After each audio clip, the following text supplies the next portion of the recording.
him in control. Watch him become a god. Watch people's heads roll. Roll.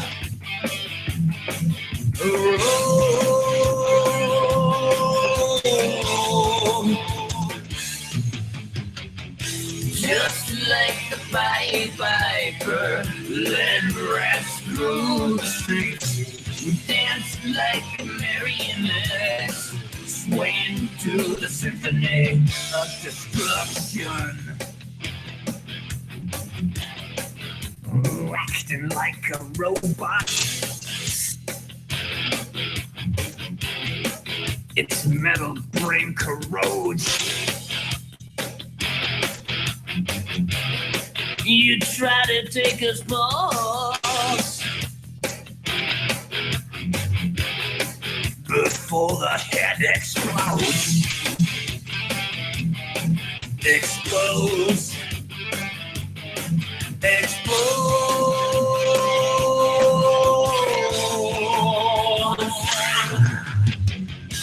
Just like the Pied Piper, led rats through the streets. We danced like marionettes, swaying through the symphony. Just like the Pied Piper, led rats through the streets. We danced like marionettes, swaying through the symphony. Swaying through the symphony of the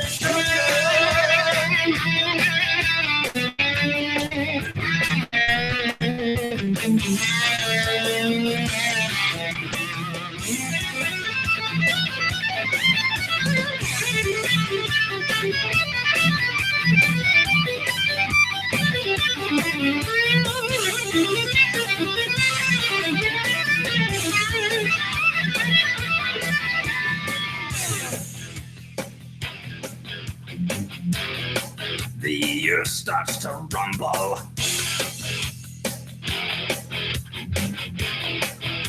World powers fall. Roaring for the heavens. A peaceful man stands tall. Tall.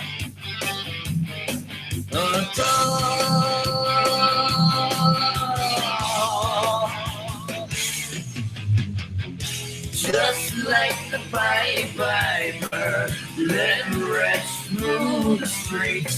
We danced like marionettes, swaying through the symphony. Just like the Pied Piper, led rats through the streets. We danced like marionettes, swaying through the symphony. Swaying through the symphony of destruction.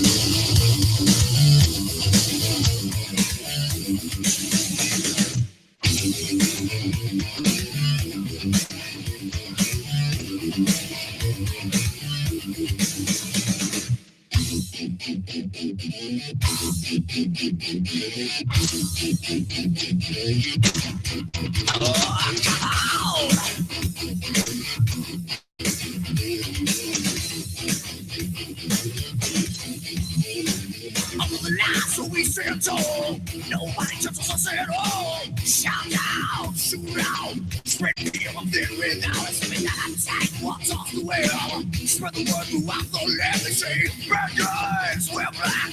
We're taking capture, man. You see us coming and you all together must go cover. We'll take over this town. Hell and now, it's for you gone, and you better listen well. My brain is seeing is passed down below.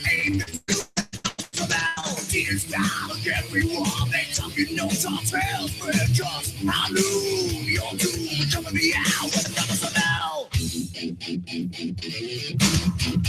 Sing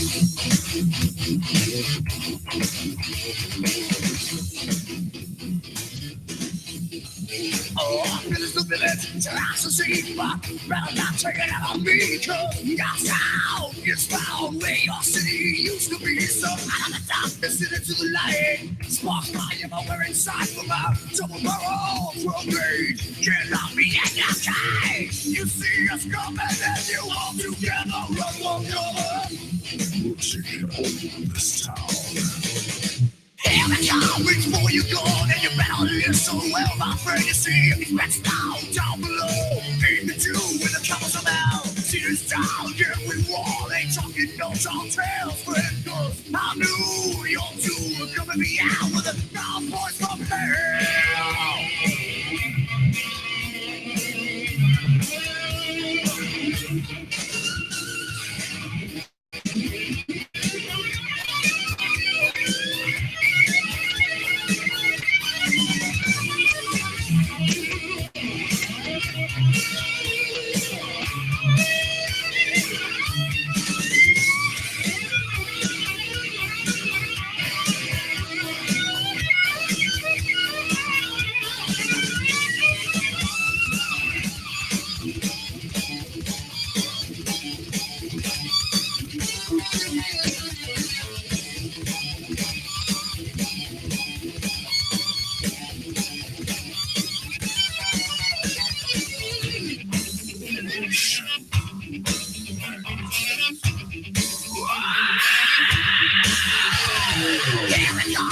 Before you go, then you're bound to live so well, my friend. You see, it's best down below. Aim at you with a couple of hell. See this town again, we want. Ain't talking no tall tales, friend. Cause I knew your two coming me out with a couple of hell. Oh, step aside for the couple of hell.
And now I wanna say, set us free. Why can't you see that you're real?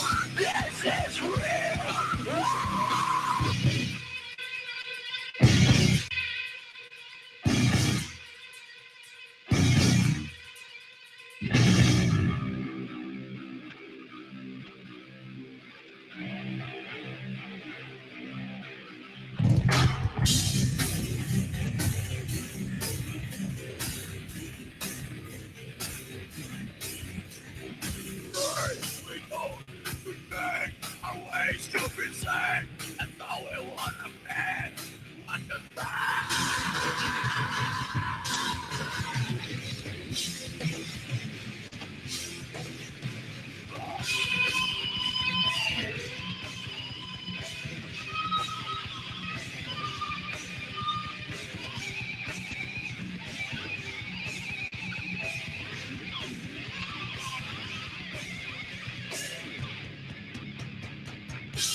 some they do the same to me.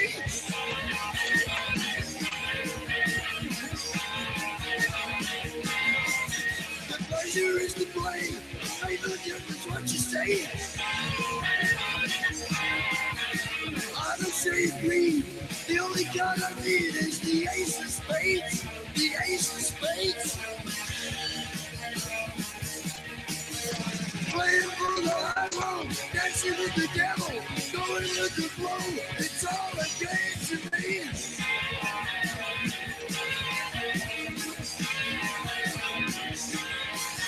Seven or 11, snake eyes watching you. Double up a quit, doubles take a split. The ace of spades, the ace of spades.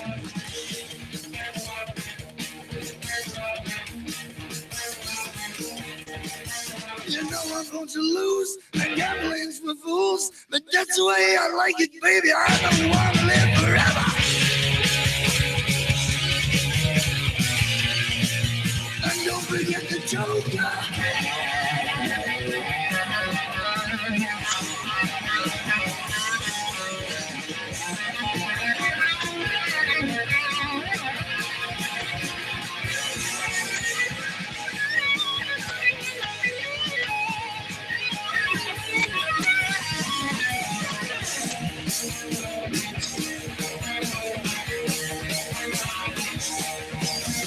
Pushing up the ante, I know you got to see me. Freedom and weep, the dead man's hand again.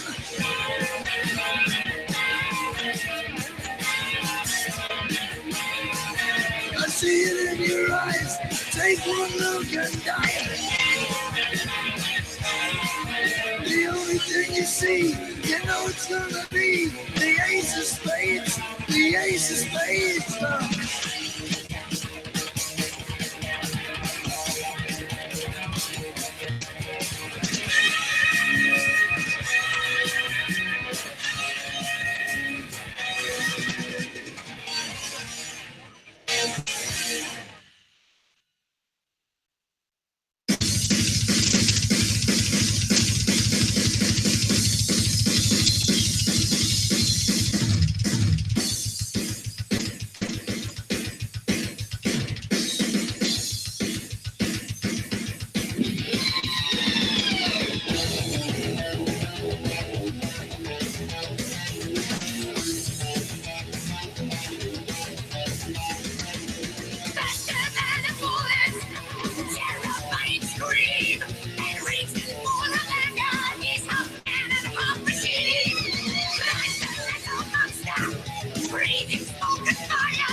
Can't you see I'm easily bothered by persistence? One step from lashing out at you. One hand to get under my skin and call yourself a friend. I've got more friends like you. What do I do? Is there no snapping anymore? What it takes, who I am, where I've been belong. You can't be something you're not. Be yourself, by yourself, stay away from me.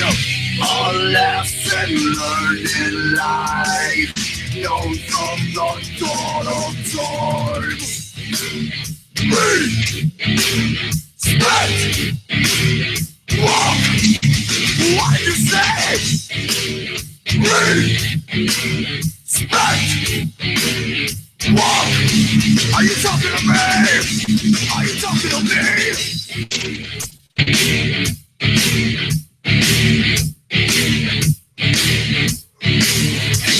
Run your mouth when I'm not around. It's easy to achieve. You cry to weak friends that sympathize. Can you hear the violins play your song? Those same friends tell me your every word. Is there no stagnating mind? What it takes, who I am, where I've been, belong. You can't be something you're not. Be yourself, by yourself, stay away from me. A lesson learned in life comes from the dawn of time. Respect, walk, what do you say? Respect, walk, are you talking to me? Respect, walk, what do you say? Respect, walk, are you talking to me? Are you talking to me? No way, punk.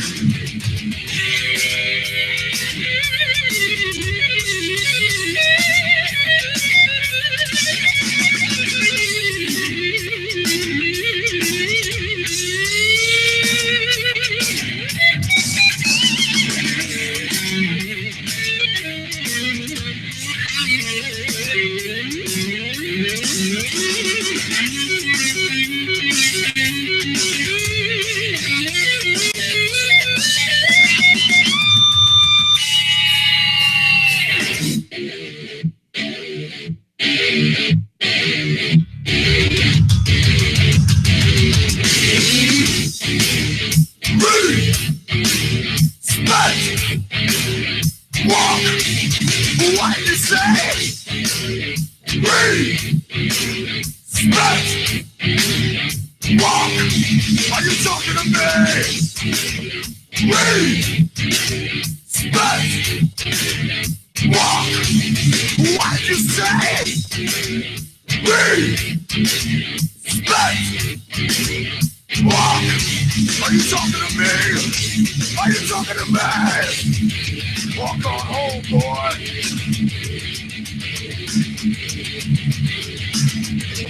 We got time for one more.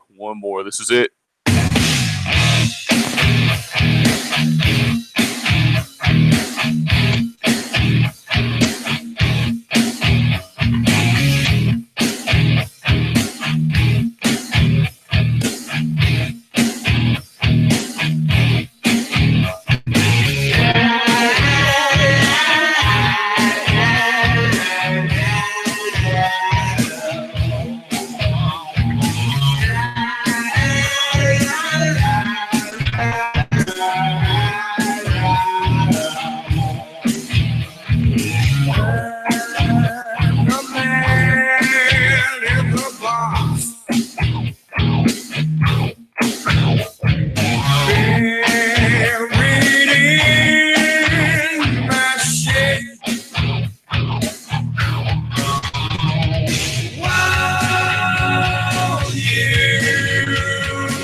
I've never wanted to punch a dog so much in my life. Whose fucking dog is that?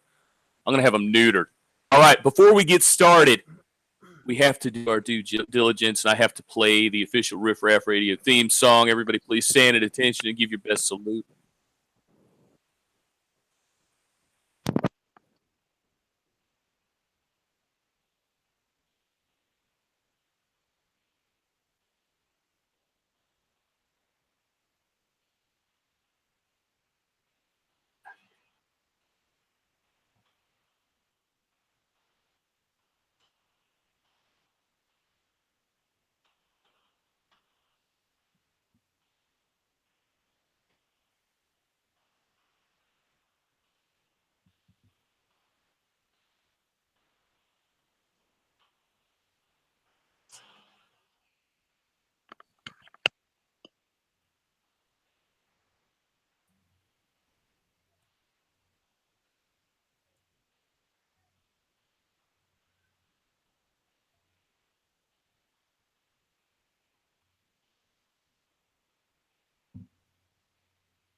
Are we not getting this over the air? Negative Ghost Rider. Oh, you fuckers. Why didn't somebody say something? Why does the audience have to tell me? Damn it, guys. We're just sitting there silent, just all sitting there. But we still have 70 people listening, even if we don't say anything. I have an idea. No, even if we wouldn't say anything after an hour and we just say, hey, thanks for tuning in, and nobody would have said something, we would still get 1,000 views. I'm telling you. We would still get a fucking 1,000 views and 100 people listening. I'll owe you guys next time the theme song. Let's get started. It's already after 10 o'clock. Okay, let's get started. First of all, welcome everybody to the #1 live stream show in the Philippines YouTube community. Today, I don't really know what kind of topics we have for you guys, but we will surely talk a little bit about the mic situation, Steve Montelli's last vlogs, and a little bit also about BAE and a couple of other guys. What else we got? And I would like to talk about one topic today as well, and that's the topic: why is Riff Raff Radio so good? Why is Riff Raff Radio so successful? And why is it that everybody who tried to take down Riff Raff Radio has failed? Why is it that we are doing so much better than anyone else in the YouTube community? These and a lot more will be discussed. You guys know the guys on the panel. We got Quentong Baliu's Dave P on the panel, Roberto Dunn, Roberto, one of the co-founders of this great channel, and Philippines with John Doe on the panel, and Popeye from Popeye One. Welcome, gentlemen, and welcome to the guys who just tuned in. This is Riff Raff Radio. Boom. This is usually the part where Popeye starts to talk about his latest vlogs. Explain to us what is going on there, because I just saw I had to click through it, Popeye, and but I saw the first part, which is about me, of course, and I love when people do that. And I must say, great work, thank you very much. I was really enjoying it, and since this just crossed my mind. Later on, probably in a day or two, but maybe also after the show, there is a new trailer out, and I believe John Doe has already uploaded it. I will upload it in a while, about the new Discord, I will call it, and we will put out the trailer in a few hours. And also promote it here on Riff Raff Radio. Maybe somebody can also put it down in the link and also in the chat. Riff Raff Radio, I mean, Discord is open for the public again. We will publish also the link, and I would like to encourage everyone out there, please join us on Discord. there will be different sections there, and this is not only about Riff Raff Radio, but it's so much more. It's basically a live chat, 24 hours, 7 days a week, all things related to the Philippines, the community itself, and it's a great place to exchange views and information. And again, please stay tuned. We will publish everything in a while. And again, please join us over on Discord. All right. First and foremost, I would like to say Guten Tag, Danke Shane, all that good shit to you fucking losers in the chat. Thanks for coming out. I really hope you enjoyed my latest vlog. The reason why I did that vlog is to show these sissy boys, chapped ass motherfuckers, that we could take a joke too, and it's all entertainment. That's what it is. I mean, I put that vlog up there no more than 1 hour ago. Got comments like epic Popeye, great vlog Popeye, ha ha ha Popeye. Nothing but glowing comments. But yet they're not getting it. I mean, I am so shocked. I said to myself, I should not even get one fucking thumb down on this. They should pile on in the comments and say, that's right, you fucking idiot. That's what you all are. But they didn't do it, man. They didn't do it. They just, all these weak ass motherfuckers who hide behind the curtain, hide behind the scenes. What do? They fucking just hit the thumbs down and fucking cry in their fucking Fruit Loops. That's all they do, man. I mean, they have no spice for life. I mean, come on, man. If you can't laugh, what the fuck can you do in life? I mean, really? Dude, and they're calling us haters? You know what? I don't hate anybody. What I do hate is these assholes. What I really do hate is what these assholes are doing. Not them themselves. It's what they're doing. It's fucking foolish. We are fucking number one. You're not going to knock us off. You got 6 more months to listen to us, put up with us, call us riffraff radioins. That was very riffraff of you. But dude, we're here to give you information. We're here to give you the truth. And we have done that. And later on tonight, I will talk about Mike, Heart Attack Mike, AKA whatever the fucking name you want to give this dude.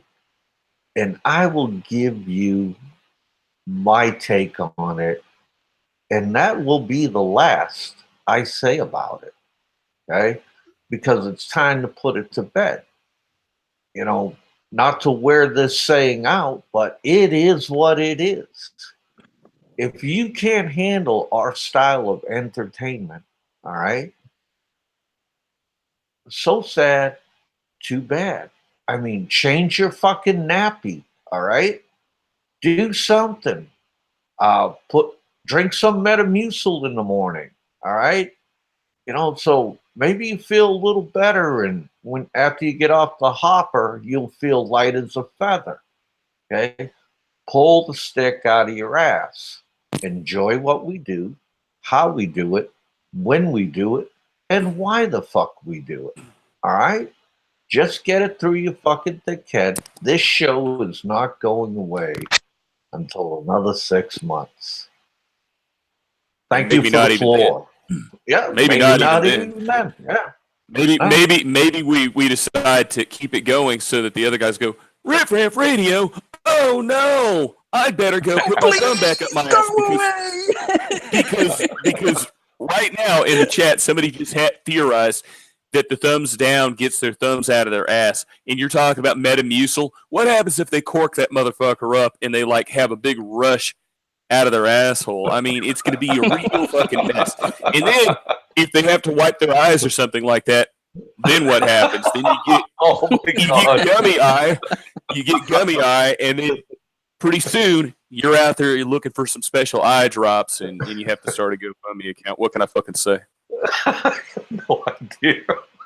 The reason that we're Jesus, the reason that we're number one. I just started laughing for the first time in like 6 hours. I apologize. I've been in a snit as Popeye said. Dave, all right, I know you're in a snit. What's going on? I'm like, a snit.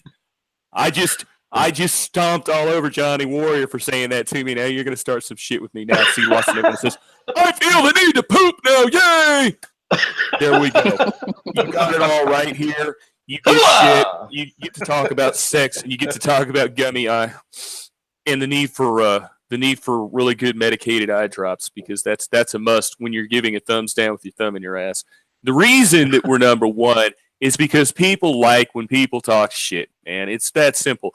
This is a chance for guys like me that are giving out information all week in their spare time to cut loose, play a little loud music, talk a little shit, and have a little bit of fun. And also analyze what's going on in the community. Because I'm going to tell you something. When we get to the part about Mike, they call him Heart Attack Mike. I just call him Mike or Philippine Mike or Elo Mike or whatever.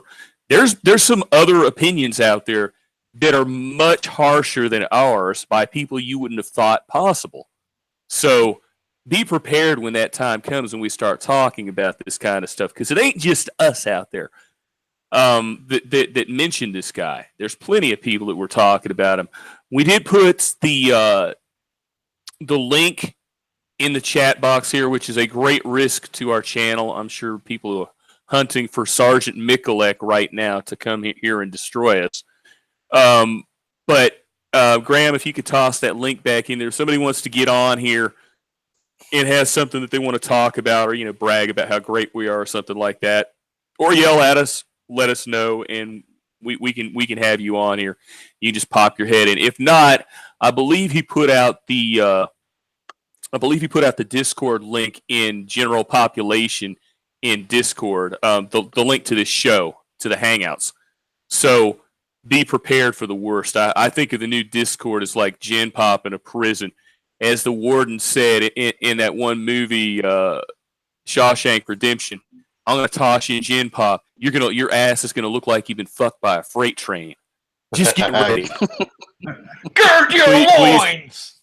Just gird your loins, gentlemen. That should be the theme for the show. Gird your loins. Damn it, man. I just farted again. It's going to sound like by the time they're done. So please, carry on, please. John Doe, say something. You must have seen the 2 vlogs coming out of Mike's channel. What do you think about it? Actually, I haven't watched them since watching him is fairly sickening. I mean, I saw that little snippet about him being arrogant and saying he doesn't have to show anybody any evidence of or proof of how he spent the money that was given to him. And he basically said it was all spent, which is got to be bullshit. And he was, in fact, begging for more money. The arrogance of this guy. And I've never seen a more ungrateful scumbag in my life.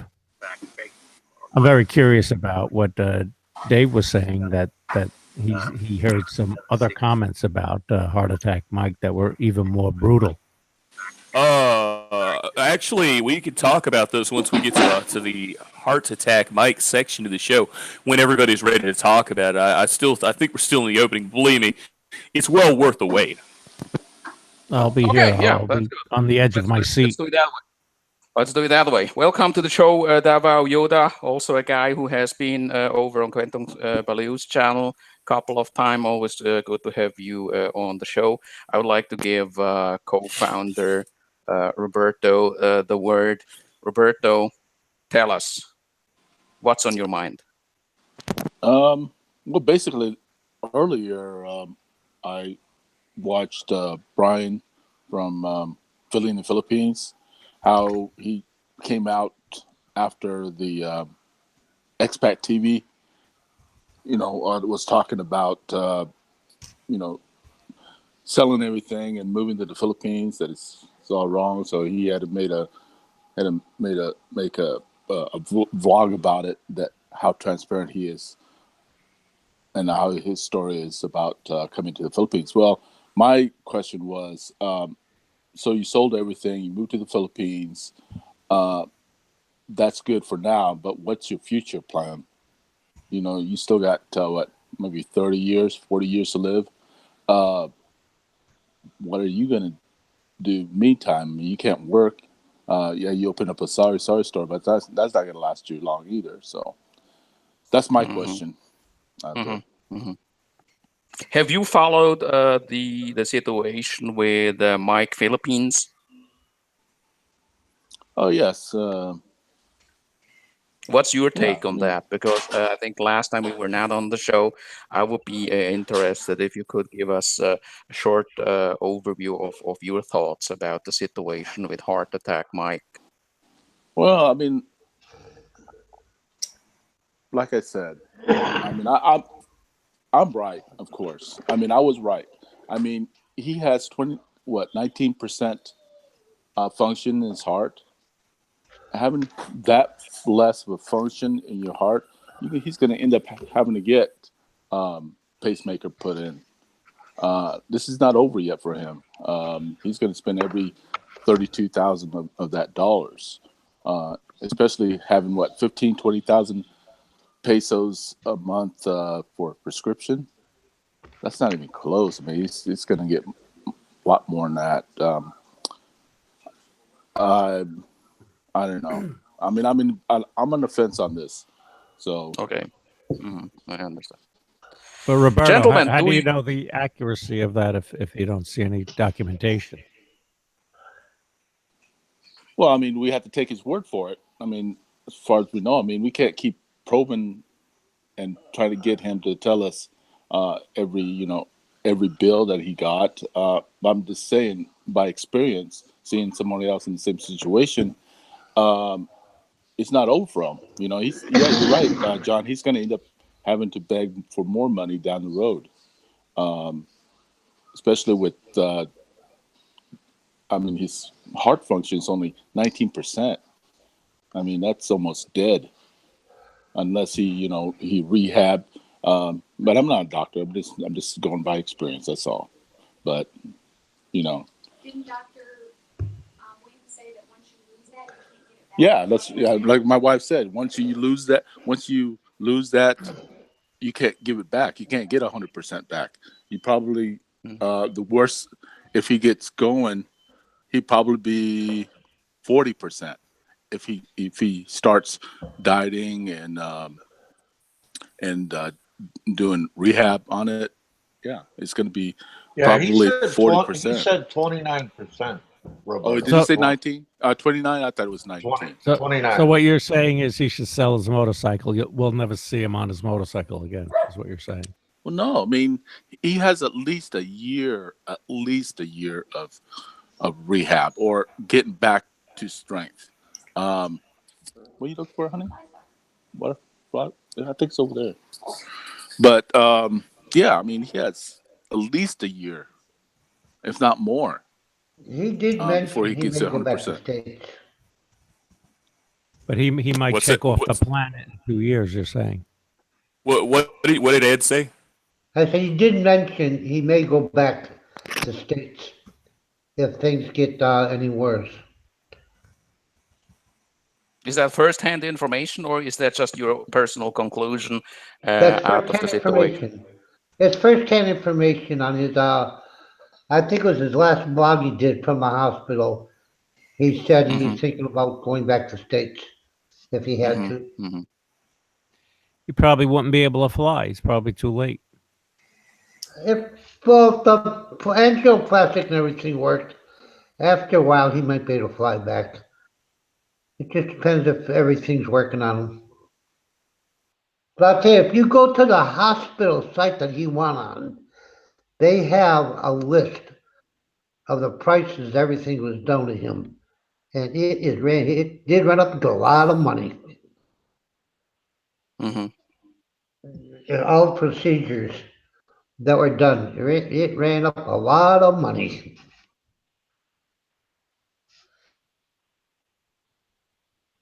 Well, he also got a lot of money. Yeah, but I think he's going to be using every single dime of it. I'll tell you, he's not going to have any left over to run around. Hmm. Since we are already in the middle of it, of heart attack, Mike, in the middle of this very controversial topic, I would like to ask you guys, um, why is it that, and this is surprising to me, and then maybe Dave, you can tell us a little bit more about what you just mentioned earlier, that there are guys out there who have had a lot harsher statements about all of this. I was just surprised that Steve Montelli was attacked for his appearance on the Riff Raff radio show, and that seems to be a little bit of a problem, a general problem, that people who comment on our channels, who come on the panel, who associate with us, are automatically uh, being attacked by certain people, whether it is in the comment section or by vlogs where people start to say bad stuff about, in this case, Steve Montelli. And I do remember that actually Steve Montelli, and please correct me if I'm wrong, Steve Montelli was giving us general information, very valuable information about the insurance situation in the United States. And also, he has a lot of knowledge about all these procedures involved when it comes to heart ailments, problems with the heart, medical problems with the heart, health problems with the heart. And I do not understand why somebody would come to the conclusion that Steve Montelli, and I quote, is a sellout now because he went on Riff Raff Radio. Steve Montelli, I'm disappointed in you because you went on that hate channel, and people started to attack him. Not exactly for what he said, because what he actually said is all true. These are just facts. But because he went on Riff Raff Radio. I would like to ask you guys what you think about that, about guests being attacked just for the sole fact, for the one reason only that they come on the panel, and the second thing about the two camps that are building up there right now. On the one side, I'm pro Mike, I have a heart, I'm compassionate, I help him, I understand him, and then the other side, who are just bitter haters and basically evil. It's a little bit like what is going on in the United States right now about the whole issue with Trump and the immigration and separation of children and so on and so forth. There's only two camps. Either you say, okay, you tolerate all of this, or automatically you're a hater. But let's just stay on topic here.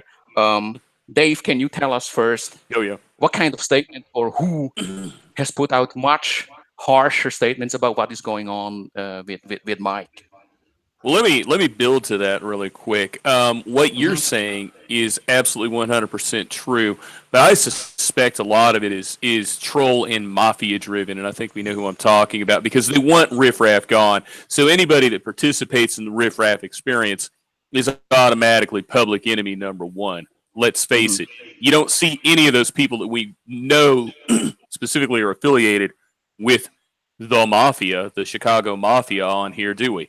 We don't see a single one of them on here right now, do we? Yeah, They're all out there in the chat listening.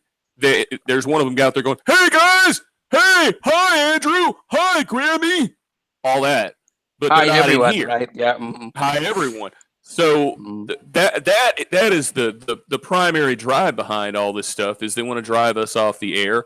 and they think that they're going to take the airtime away from us, and they're going to divvy up the spoils. What you retards don't understand is it's the same fucking audience. They just like us more because we're not fucking boring. That's why. Exactly. It's because this Exactly. show's exciting. You never know what the fuck the guests are going to say, and then you get all outraged. But you know what? You like outrage. Just like some of you guys like, seeing your girlfriend get boned by some other guy secretly in the corner, and you just beat off in shame. It's the same. It's the same damn thing. You know what I'm saying? So Exactly. Yeah. you take that level of humiliation, and you magnify it or you project it onto this channel, and you really love us secretly. You don't want to admit it. You're like, yay, Allo, yay, Dave, yay, Popeye. Boy, that John Doe guy, I really love him. But it's secretly, you got to use your little phony bravado because your testosterone's too low. And you got to act like you're a big tough guy. Now, that was just my guess on what's going on. It's a very educated guess based on the type of people that are out there. I heard on Big Kevin's show that I was listening to a little bit of it. Yeah, my God, did I just fucking see what I just saw? Are you trying to get us in trouble? Oh my God. DeValiota, please put clothes on or shut the camera off. Jesus Christ. I don't ever want to see that ass again. Oh my God! Luckily it was small because I have a 13-inch screen, and I didn't get to. You got to be kidding! You do realize your camera's on, right? That's good stuff here, Wow. right here. The Wow. spontaneous. I told you we would do spontaneous shit. only on Riff Raff Radio do you get to see a grown man's hairy ass. This is great. Earlier on the Big Kevin show, Tito Big Kevin, a.k.a. Big Kevin No Bull, formerly Big Kevin No Bullshit until he found out he couldn't monetize by saying no bullshit. He had on Kiwi Mike, who's the smartest man in the world. And he even said he didn't trust Philippine Mike, and he thought a lot of this stuff was a scam. Now, I don't have a quote from him. I'm only semi-paraphrasing what he said. I'd have to go back and actually listen to the show again and sift through the parts where, it was boring and shit like that, which would be the other 3/4 of the show, to get to the good part. But I can do that if I need to and pull sound bites. I'll try to get Kevin's permission on that. Why is Andrew B so railing on the whole mafia thing? Am I lying? Am I lying? Andrew? Am I lying? That's for you to figure out. I know what I'm talking about. All right. By the way, we got plants over there, just so you know. Cheers. Who's next?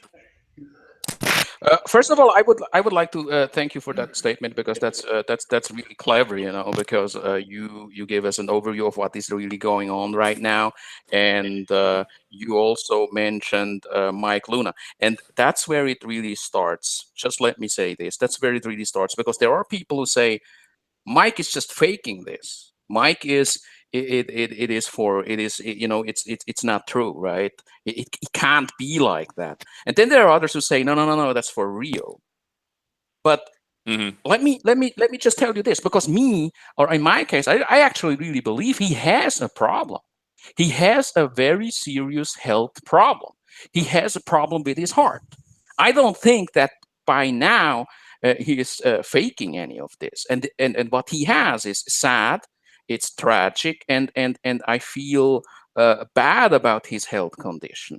But you need to understand that was not what was said the last time on the show. What was said on the show is, does this mean that he has no other option than staying in the Philippines? Because I still believe, and call me old-fashioned or a little bit outdated, I don't know, but if you have a problem, you have to do everything you can to help yourself first, and do everything you can to improve your situation before you ask family, friends, and in this case, your subs. Because first and foremost, you are responsible for yourself. And just asking your subs, the subs of your YouTube channel, for me is not a very clever move. And that is what I criticize. I did not say he is faking this or not. Let's assume that all of this is really serious. Then the point is he not endangering his life by staying in the Philippines and relying on donations from his subs? That's the point here. And that has nothing to do with hate. That has nothing to do with being a sellout. And in the case of Steve Montelli, he didn't even go that far to draw any conclusion of this. He just said, when a guy is 65 plus years old, then there is this part A, then the part B, and so on and so forth, and this is what they do, and so on and so forth. He gave us the information. And why is it that when you give the community here information about something on Riff Raff Radio, why is it that in the next few days or after the show, people started to attack him? People started to attack him, and we know from where this is coming.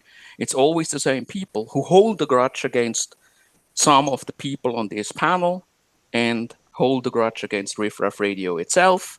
They will come out and say they are hateful people, they are bitter, they are jealous, and so on and so forth.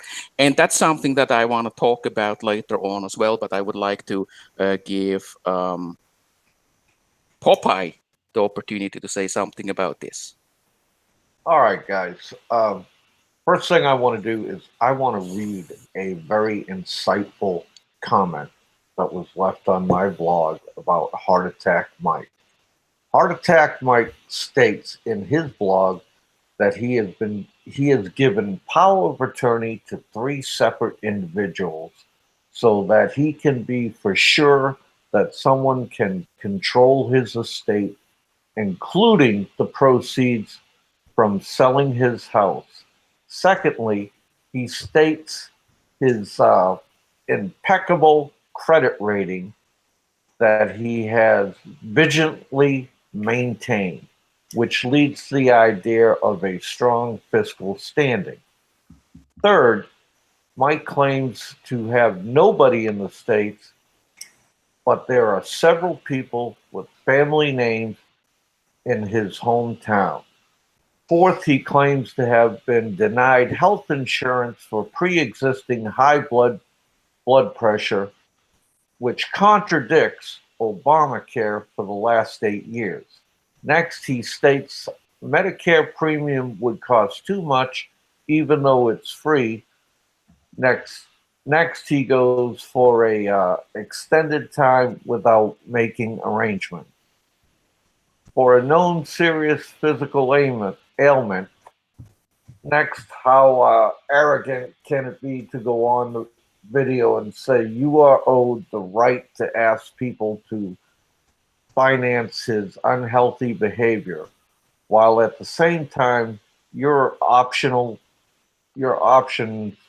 choose to care for a family of 5 and provide full-size home next to a very system he uses to manipulate money from the people through a crafted have pity for me presentation. He definitely refuses to be transparent, meaning being honest with regards to his expenses of $30,000. Refusal of some explanation of the present circumstances is very questionable behavior. All right. Now, all that being said, what I got to say about this situation is that this guy is lying about a lot of shit. Okay.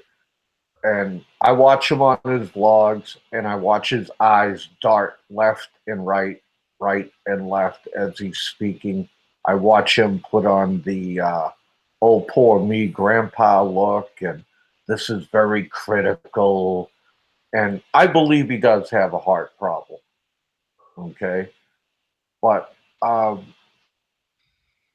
basically, I think he's a piece of shit.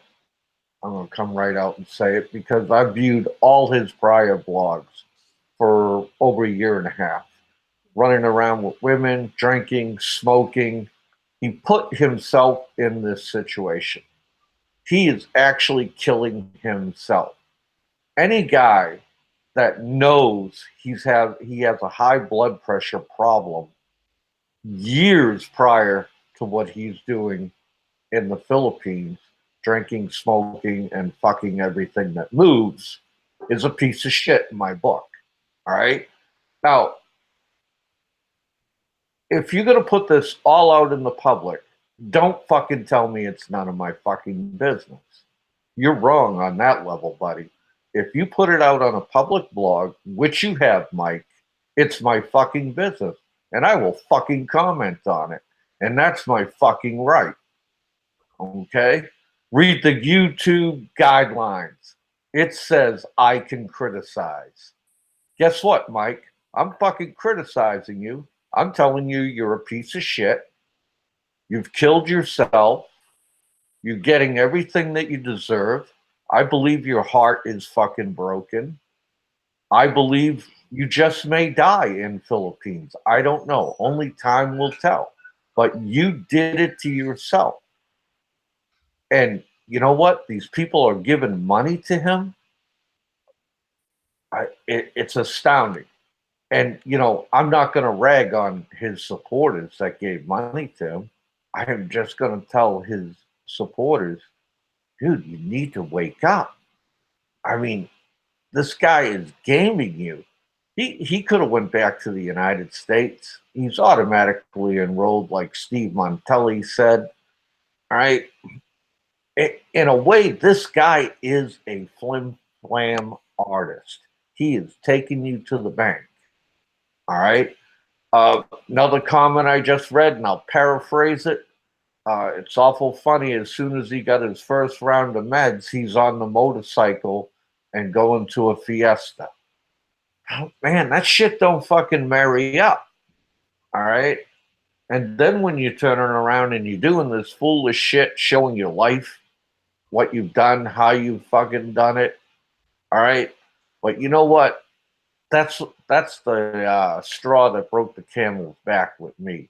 Is when you said you've known all along you've had this high blood pressure problem and you did not take care of it.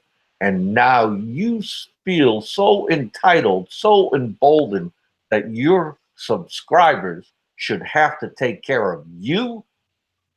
Dude, you're getting the criticism that you deserve. Okay? Guaranteed. I would like to ask you guys on the panel, what do you just think about what Popeye just told us? Is there really somebody here on the panel who disagrees fundamentally about what Popeye just told us? And I would like the 96 guys who are listening to us right now in the live chat. You just heard Popeye's statement about heart attack Mike's situation, his conclusions. Do you agree to what you just heard? Please press 1. Do you fundamentally not agree what Popeye just said? Press 2. And I'm a little bit biased maybe, but I must tell you, Popeye, I agree 100% what you just said. He knew it. He has put himself in this situation. Talking about this is absolutely okay because he uses the internet and YouTube to make people aware of his situation. I think we have every right to talk about this. I would like to give John Doe the opportunity to respond to this. What do you guys think about what do you just think what Popeye just said? And I look into the live chat and I see only one, and one ones. So why is it that people still say, okay, this is just hate? When everybody actually listens to this and says, hey, this makes a lot of sense. And we did that the last week as well. If you can't afford healthcare in a country like the Philippines, and you know that you have a heart condition, you have a health problem, relying on your subs for donations is not a good plan. John Doe. Well, you hit on something, Aloe, and that is, I mean, if you have a life-threatening medical situation, you don't sit in your house on your computer begging for donations. You as quick as you can, you get on the next flight and head to the nearest U.S. hospital, which would the bill would be fully paid by Medicare Part A. You don't sit begging for money, which was probably in excess of what he needed, and then remain in the Philippines. It doesn't make any logical sense. And I agree 110% with what Popeye said. I agree. Roberto. It's just like an avenue to get funds. Now give it another 2 or 3 months, and then he'll have another heart attack and be begging for money all over again. I think he'll be going back to the States before then. I do remember that you, Ed, no offense meant here. I don't want to throw you under the bus or something like that, but I do remember you were one of the guys who said, leave Mike alone. The guy has nowhere to go, and please support the guy. And it seems to me that you somehow also changed your mind, and it's kind of like you say, hey, he might go back. That's what he said, and you feel, or you might feel like, hey, that might be the right decision. What do you think about this? What do you think about what you just heard? Well, what Popeye said is pretty much well right. He did bring it upon himself. But as far as him going to the States, the way he described what his condition was, if he's bullshitting out, we'll never know. But the way he described it, I don't think he would have made it back to the States. Because his heart was only pumping about 25, 29% until that got in at him. So that case, I don't know if he would have made it back to the States. But as far as pre-planning, he should have did a lot of pre-planning. He should have done it a lot earlier.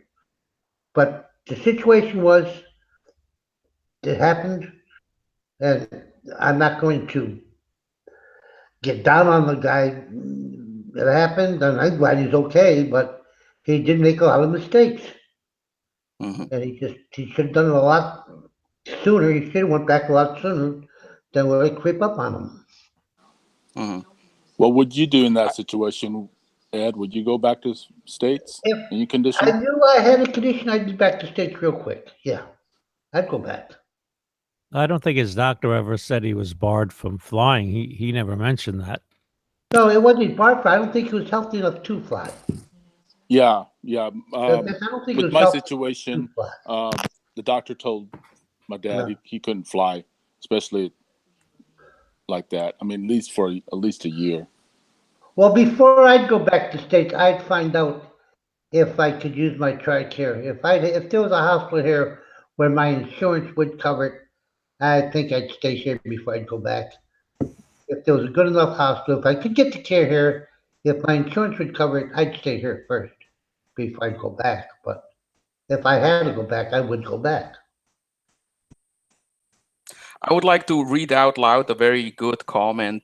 This was written by Joseph Blasetti, and he said, the guy made his heart issue public, so he owes his subs and the public an accounting of all the money that was donated to him. Makes sense, right, gentlemen? What's that? Yeah. Well, the cost of all his treatments are in the hospital site. You can pull that right up and you can see that. That's going to tell you everything he paid in that hospital. But most probably, if a doctor said he can't fly, then why did he fly? Did Yeah, anybody he say did. that he I did not think fly? at some point in time he's going to have to fly somewhere because he's going to have to leave the country to renew his visa. Yeah. And it could be a change story. What if what if YouTube all in one just banned the super chats and the soliciting or using YouTube as a platform for money? I mean, this would be a whole different story. I mean, he would have no choice but to go back to the US, or I mean, if he doesn't have any money at all, then I guess he's going to just one of those SOLs. He's just going to be shit out of luck. No, he has sufficient funds to live there. He has Social Security. He has sufficient funds. We can send He's us saying he some- only has. He was saying he only had like 800 something a month. That's That's what I sufficient heard too. funds if you live within a budget. Duck you home. I mean, if you have Tight ass if budget. he's living on a budget, I mean, that's if you're just living healthy. But if you have like medical problems and issues, and and they stopped all that soliciting online, I mean, $800 is not going to get you anywhere in the Philippines, especially in medical, especially for serious medical, issues that you may have or occur while you're here. Mm, Well, I've learned that in the past couple years now, watching the YouTube, that every freaking expat that goes to the Philippines, 99.99% of them have to beg for money. I mean, is that true? Am I lying? I mean, It's probably not 99.9%, but there is a certain percentage, of course, of people who can't afford being in the Philippines, and there is a certain percentage of vloggers who try to make money through donations, and he even might the be good just one of guys. these guys. Hello, even the good guys. For example, we consider Philly in the Philippines. Brian, he's a good guy. He's not We like. begging. Well, he's not begging, but he's getting money from his subscriber through Yeah, but YouTube and everything else. I mean, he's still getting something, right? And he sold everything to go to the Philippines. So what money? Let's say he got $100,000 from everything he sold and go move to the Philippines. That's only going to last you so long. What's going to happen? doesn't 10, I 20 thought years from now. I thought that he had a residual income coming in. I thought that he had basically halved his drawing a retirement or a pension. Yeah, I think that's what it is. That's the way it sounded on his last vlog. Yeah. He has a steady income, and I think part of it is coming in from the U.S. But I would like to ask this question, since nobody else has asked this, and e-begging is such a big topic since several weeks and months now, and I believe it's Riff Raff Radio who started to talk about this the way we are doing now, and that's why everybody out there is aware of it. I want to say hi to everybody who just joined. We have 100 plus viewers right now. Thanks for the support. My question is, and this goes for everybody on the panel, but also in the live chat, when is it okay to ask for donations and money on YouTube, Facebook, etc.? When is it Good okay? question. And where is the line between accepting donations and e-begging? Because it seems to me that there is a fine line, a thin line between these two things. So I would like to start with John Doe. When is it okay for a vlogger to turn to his subs and say, hey, please send me this, please send me that? Is there any situation you could think of? You, John, the others on the panel, and the guys in the live chat, please think about this and tell us what you really think. Let's start with John, though. Is there a situation where this is acceptable and even okay? I'm thinking about that. I'm pondering that question. Oh damn, I got it on mute. I don't know. To me personally, I think if you're supporting some type of charity work or something like that, like Operation Smile or breast cancer or something like that in a foreign country, I think it would be. But if you're using the money for personal gain and personal experience, then I think that's just I think that's wrong. But if you're going to support a charity, I think it would be all right. And you use the money and the donations to go towards helping families and children's and stuff like that to help better lives. But I mean, if you're here asking money for yourself, then I think there's a situation that needs to be reevaluated on why you're here, and and if you can't support yourself, then I think you just need to go back and rely on family members or even rebuild your lives. I mean, there's people in the States that rebuild their lives every day, whether they get fired from a job, they just continue on and and help better themselves, through education or, personal networking. But yeah, I mean, if you're going to use it just to gain money for yourself, I think that's kind of selfish in ways. That's all I got. Next. Well, hold on a second. I want to play devil's advocate here Mhm. for just a second. How old is this guy again? 65 or something? He looks like he's something like that. How's he going to start over at that age? I'm just curious. You see it all the time. Back in the 80s, man, it was nothing but teenagers working in freaking McDonald's. Now, freaking, you go back, it's like freaking 65-year-old guy working at the counter asking you, man, how may I help you? Can I 70-year-old, take your order, 75. sonny? Yep. Yeah. You like Yeah, fries with that shake?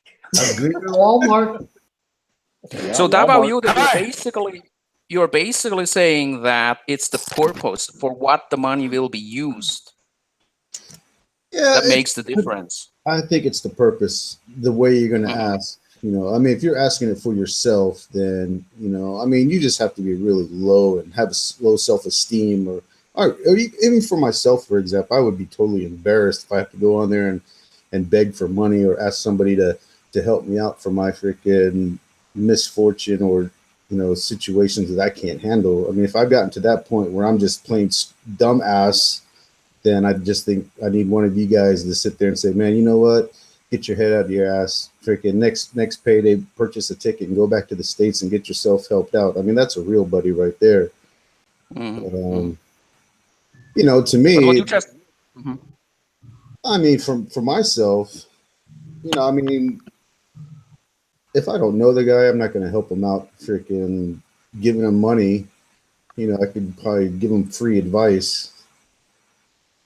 I don't know. Maybe I'm just talking shit right now. I mean, you're right, buddy. I I'm mean, with you. because you got Americans going to the Philippines begging for money, and you got people around you that is starving, living in squatter homes and things like that.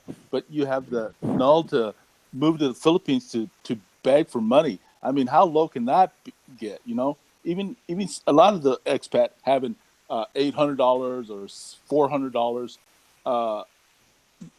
from the United States, but yet they still go to the Philippines to beg for more money. I mean, crap, you're right. You know, these people are low lives, low to the low Pretty lives. much, And yeah. you can do just as good in America begging for money. I see them all the time in the streets. I mean, they probably make more than I do begging for money on the streets. You know, but yeah, how? Well, let's go to the Philippines and beg for money. That's the easiest place to go. Let the starving people starve. You know, who cares about them? I'll care about myself. Yeah, and Fuck I agree that. too, Roberto. I mean, because there's so many programs back there in the United States. I mean, they got homeless shelters, food banks, freaking. I mean, they even have like what is that? Food stamps, EBT cards. You got it That all, baby. yeah, and also freaking, you know, those places, those job search or temporary services or something like that to help you get back on your. I mean, there's like all kinds of here. If you lose money or you don't have money here, you're just shit out of. All you're doing is freaking trying to. You're going to be looking for your next place to live. Like, But no women for them in the United States, though. That's too fucking bad. Hey, I want to address something. Somebody just asked, why are all the beggars and scumbags American? Wrong. Well, hold on a second. Who just got put in jail for a life sentence? One an American. Who was making kids dig their own grave and having sex with them on the dark web. Wasn't an American. Who's the guy that always says me budget all the time? That motherfucker's not an American either. So I could go on, by the way. And by the way, the guy that claims to be an American that's out there in Bohol running scams, he's British originally. He just got an American passport. So I thought the guy's good luck with Chinese. that, okay? Oh, well, he might be Ter- Chinese or Pakistani. I'm not sure. Terrence is Chinese. Yeah, he's It looks Chinese to or me. Pakistani. He could be Pakistani. We're not really sure. So, gentlemen, let's stay on this topic here, and then I want to ask you again, Roberto. You just mentioned there are a lot of programs in the U.S., and I want to ask you: is there any scenario that you can think of? Same for you guys on the panel and in the chat still, that you would say it's okay to ask for donations and money.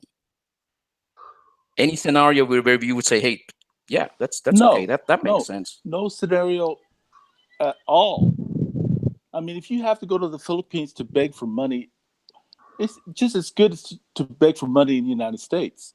I mean, yeah, it's a simpler life there. Your money can go a long ways. I understand that, and I agree with everybody. 'Cause I'm a military brat, and I was in the military myself, and I know a lot of military go to the Philippines to retire because it's easy life, and their money can stretch a long ways. There's nothing wrong with that.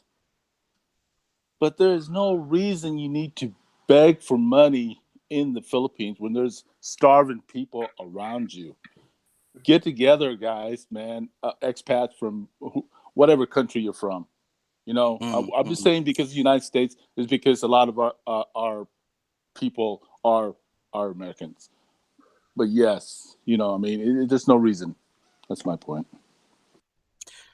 Popeye, All right, let what do me you think weigh in about it? here on this. First and Please. foremost, let me give you the worst case scenario. You got this one guy in Cebu, okay, French Fry 7, lives with a cam girl. he's the fucking biggest cuck in the world. All right, he's fucking jobless. Has a fucking herpes sore on the side of his fucking face that's oozing, and has stolen Riff Raff Radio's idea of hawking merch. Thank you for going native, French Fry 7. Now, this guy literally begs for fucking money. He sits in a corner, he cries and he whines while his girlfriend is yelling, "Hi, boys. What would you like to see, boys? Another hair flip?" That's the worst case scenario right there. Enough of that. Right? And as for your point there, when is it okay? Far as I'm concerned, if you take money in for a charity and you make sure all that money goes to a fucking charity, fine. That's not begging. Okay? If somebody just, if you have a, what do they call it there? Not a super chat, but a, what is it, a PayPal or a Go fucking Fund Me or something like that. And people say, a Patreon, that's the one I was looking for, Patreon. Mm-hmm. If you have that up there and somebody likes your content and feels your content is valuable, fuck yeah. And if that person wants to give and you're not, doing the grandpa thing in the cam saying, "Oh, geez, give to me." Oh, you have to remember there's two kinds of e-beggars, okay? The one that comes right out and says, "Donate to my fucking channel, hit that super fucking chat," right? Oh, I'm not really, and then he says, "I'm not really asking straight out for donations," okay? It's like, ooh, that one's pretty fucking funny, right? And then there's the other e-beggar. He's the guy that says, "Hey, fuck, we're gonna build MGTOW towers, man. Send your money now, okay? Send it now, folks. I'm telling you, it's gonna be great. It's only gonna cost you $9.99 a month. You're gonna get free rides. You're gonna get introduced to gals. That's the other kind of e-beggar, all right? And it's just fucking hilarious, man. It just fucking It's blows funny. my mind. And this is why I am here, man, because, and it leads right back to your total point, Aloe. It's very simple. When these people in the shadows come out and put down poor, that poor white-haired guy who was a nurse who knows all about Steve Montelli. He's a great guy. I like him. And it's just a really shitty way of trying to shut down what we are doing here. Okay, that's all it is. And see, if they can discredit him, they feel it's going to discredit Riff Raff Radio. Okay. I can see Now, that. Yeah. I have a little message for these cocksuckers out there. Okay. Number one, you can pick the corn out of my shit and eat it. Number two, you ain't got the balls to come on here and face up. You don't. You're fucking ballless. You're fucking, you're a bunch of fucking eunuchs. All right. You carry your shit in a jar, and you wear manties. All right. So if you got a beef, come on, man. We'll talk it out. We'll have a little chit chat, as I say on Popeye One. All right. That All right. that's how I feel about it, man. Mm-hmm. I wanna cut in here because I want to state for the record that this is the longest that Says Styles been on a panel and not said a goddamn word. I had a whole intro all planned out and everything. I was going to say, hey, quick, everyone, grab your oxygen mask. Says Styles here.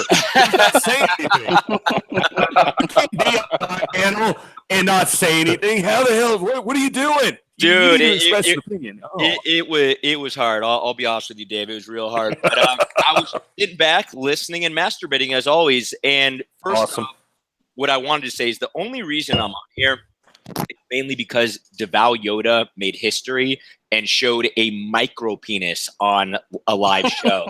And this is I all know. I'm here because I couldn't just sit back and also not show a micro penis. You know what I'm saying? So it's like, kudos to DeVal Yoda for making history. This is a big step in Philippines live shows. Oh my God. I'm afraid to ask you, Says, but this is a serious question. But I expect a very diplomatic answer, as usually, a very lengthy and very diplomatic answer. But I still want to ask you about the whole e-begging issue. What do you think about it? What do you think about? And I know you will probably not, say a lot about the mic situation, but in general, what do you think about what is going on in the community? A growing number of vloggers asking their subs to send them items, money, and so on and so forth. Where does Says Style stand on this issue?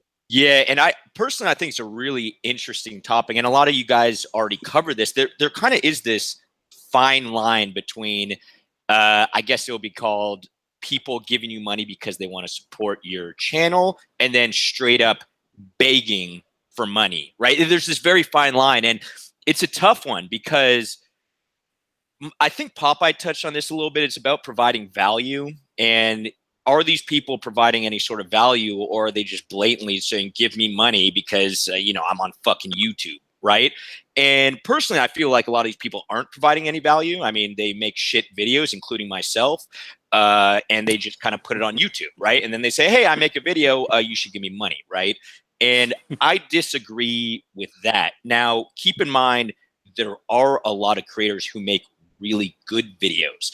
And for the majority, I mean, I can't really think of one kind of in our little expat group, but there are plenty of people on YouTube who spend tons and tons of time and money on their videos, right? And these are like professionally produced pieces of art, right? Now, when these people go on Patreon and say, hey, look, if you want to support my cause, I put a lot of hard work into my channel, you want to give a little bit of money? Great. If you don't, who cares, right? I think that's okay. I think that's okay to do. But literally, when you do a video and literally you're just filming your micro penis, like, you're just sitting at your desk filming your micro penis, and you say, yeah, you should give me money because I put so much hard work into my videos. I mean, this is bullshit, right? So it comes to, again, what Popeye had touched on. I think comes to providing value and what value you actually provide.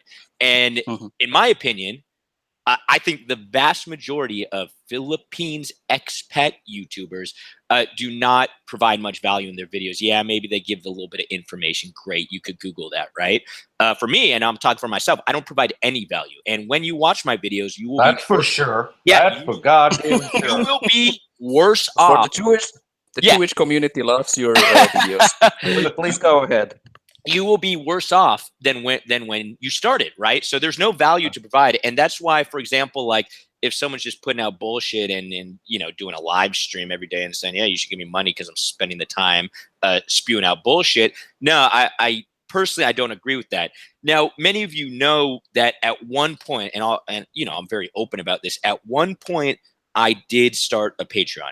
And basically what happened is I got up to a point, I think it was about 5,000 subscribers. I didn't want to start it before that. I wanted to wait until I had a fairly okay following. And then what I did is, because I was doing some crazy shit, like I was quitting my lucrative career, I was doing crazy shit. I was like, all right, well, everyone's got a Patreon. I'm going to try this. I'm going to do a Patreon. But I made it very clear. I did a video, announced my Patreon, that if you give this level of money, you will get this in return. So you're basically buying a service. You're not just giving me money to sit back and jerk off, right? I made that very clear in the different If you tiers. say so.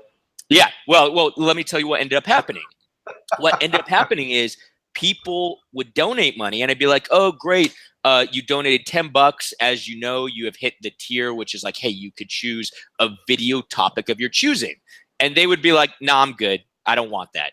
And that made me very uncomfortable. So I never mentioned Patreon again. So what ended up happening is, people started donating money and they didn't want the service. And I'm a guy who's always worked for money. I've always worked for the money I've made. So just that little stint of people giving me money and them not even wanting the service that I was trying to provide, that made me super uncomfortable. And I never mentioned that shit again. Actually, I need to cut that Patreon off. I always forget, but I never mention again. It's still live, but I need to just turn it off because I don't want people using If I give you money, will you give me a service, man? Yeah. Give me service, huh? So that's kind of my stance on it. It's like, are you providing value, or are you just simply just begging online? And there is a fine line. I think that has always been the Riff Raff Radio's position. When you want to support your vlogger, you think the guy is putting out good content, and then and there is a way for you to support him, and you say, hey, look, I give you $10. I really like what you do. There's absolutely no problem with that. I believe in that. I think most of us would agree to that. I would like to give you guys on the panel and in the chat again an example. I apologize to draw Landhawk into this, but it's just only for an example, where Landhawk is a guy who is actually liked by many. I know John Doe will not agree to that, but as an example, he is a guy who does his thing. He never actually did any e-begging and so on and so forth. And let's say something That's happens incorrect, to him. Aloe. That's incorrect. But sorry to interrupt you. No problem. You can add that later. Let's say something happens to his place, that pizza place in front of his house. The house burns down. The house burns down, and he does a vlog and says, guys, I lost all my documents. I'm lending my neighbor's computer to upload this vlog. I need help. I contacted my relatives back in the States, but I need as much help as I can get. It's a very vague situation that I am describing right now. Question is, would you agree that in a situation like this, it would be okay to ask for help as a vlogger, as somebody who has a following in this community, and say, something has happened, I need your help, I need cash, I need money? But he has an exit plan. He's one American that does have an exit plan. If something goes wrong with his situation, he's going to go home and work in the United States as long as it takes to make that money up. He's not going to go on air and beg for money. He's going to go home, take care of his business. At least that's what I've noticed from his, year or so. So that means, vlogs. Roberto, that you are saying even in a situation like that, don't do it. You still have other options. Do I get that right? Right. I mean, okay, he's done good. it before. Yeah. He'd left the Philippines and went to home. I think he's from Chicago also, or back further east. Yeah, but he had a death in the family. Right, and he went back to work. Exactly. He took care of business. He didn't go online and say, "Hey, I'm begging for money." He told everybody his situation, which is okay. Everybody feels for him, but he went to the States and took care of the problem. That's what I could say. Yeah, I would say asking your community, your subscribers for help. In my mind, that's like a last resort. Like, you're either gonna die or that's gonna happen. But if there's other ways around that, I would say go for it, man. Yeah, I don't know. I'm not into the whole reaching out to your subscribers for money kind of thing. That's just me. I mean, If you think it's a Okay, good yeah. thing, that's your I statement. understand. I understand. Yeah, then again, Ed. I think you got to be prepared. He knows what he's got into. He probably has good insurance on it. It's just be prepared and have that plan. I think he has a good plan. Dave, what is your take on this? Landhawk, the pizzeria burns down. He comes online, says, "Help me! Something has happened. It's all credible." Is that something that you would consider? Okay, would you even consider giving him money? What do you think, Dave? No, I don't. I don't give out money to expats anyway, unless there's a very extreme situation where there's an emergency or something like that. That's not really an emergency, and I hate to say this, but in this theoretical situation, I just can't get it through my head. Landhawk's too smart of a guy to ever let this happen. But if it did happen, I probably still wouldn't donate unless there was something really serious going on, like one of the kids got hurt or something like that. Then you might compel me to donate to something like that. Yeah. Mm-hmm. John, Other than that. Popeye first. Popeye, what do All you think? right. I'm kind of on the lines of what Dave is saying, and I think the only time I would give is if Says Style gave birth to a mongoloid ladyboy, and yeah, I'd give to that. Mm. Wait. If And I I'd give have it put out of its. I'd I have would it put down and out of its misery. Okay. I'd get on that action too. I'd pay for that too. Yeah, me too, man. Just to watch yeah, it pass it. yeah, I just don't. I don't see giving to that. It's a. I think your hypothetical is a little too extreme. So I'll turn it over to John Doe because I really know he's itching to say something. Yeah. Let's listen to John Doe. Thanks for that. Yeah, I hate to contradict Dave, and I'm not looking to beat Landhawk over the head per se. Don't But- fucking lie. but to say the guy is smart, I mean, give me a break. I mean, he's as smart as a piece of wood. Yeah, I mean, the guy travels to the Philippines and he plans to live there. Then realizes, oops, I can't afford to live there. He goes back home to Chicago and needs to work more, and then he makes a second trip to live there on a permanent basis.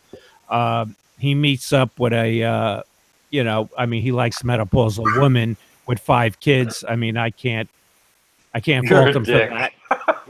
I don't fault him for that. There's an ass, as the car salesman say, there's an ass for every seat. You know what I'm saying? So he likes old menopausal women with 5 kids that are still that were still married. He meets her, and he has to shell out $3,000-$4,000, and he has to pay for her divorce. He has to pay for her kids to go to school. He buys her a house. He sets up a Patreon account to beg for gifts for her for Christmas, so she can have a nice Christmas. He has to survive making pizza. Believe me, the guy's got no plan. But that's all I want to say on him. But I mean, But don't you agree, John, yeah. that he's better than most expat as far as not having to e-beg on YouTube for money because he needs his But that's a contributions low back to the standard, state. Roberto. That's a very I agree, but at least it's a low at least standard. he does it on his own. He set aside funds for emergency just so if something like that happens, he can go back to the States. And that's a lot better than most expats out there. Yeah, and I mean, he does work. He works to survive there. I mean, I wouldn't be living in the Philippines and surviving on making pizza 6 days a week. But that's up to him, and that's it's an honest job, so you can't fault him for that. I like how John didn't even answer the question. He just used his moment to pretty much just bash Landhawk, and then he's like, and "That's what I think about that." That's one of the main reasons. That's one of the main reasons, to be honest, why John Doe is always a very welcome guest on the panel. But that was amazing. I want to say something about the e-beggars too. Please go ahead. I mean, there's so many of them. So I don't want to waste your time picking apart each individual e-beggar. But number one, I mean, generally speaking, and there is a common thread that unites a lot of these e-beggars, and that is, you see these guys, they can't get a woman in the United States, so they travel to the Philippines, on a micro budget. That's Then not all of a true. Have you sudden, seen Bama? He's a good-looking guy. and then you see them when they're there. All they're doing is running after one young girl after another young girl, or running after hookers. Then all of a sudden, uh, they find charity. All of a sudden, they're Hmm. starting a charity. Oh, yeah, can you send me money to help the young, the poor people here? But in their vlogs, all you see them is skirt chasing. And when they find out, and what they're not telling you behind the scenes, is that costs money.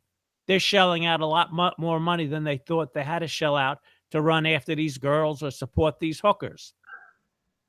So that's the situation these guys got in. Heart attack, Mike.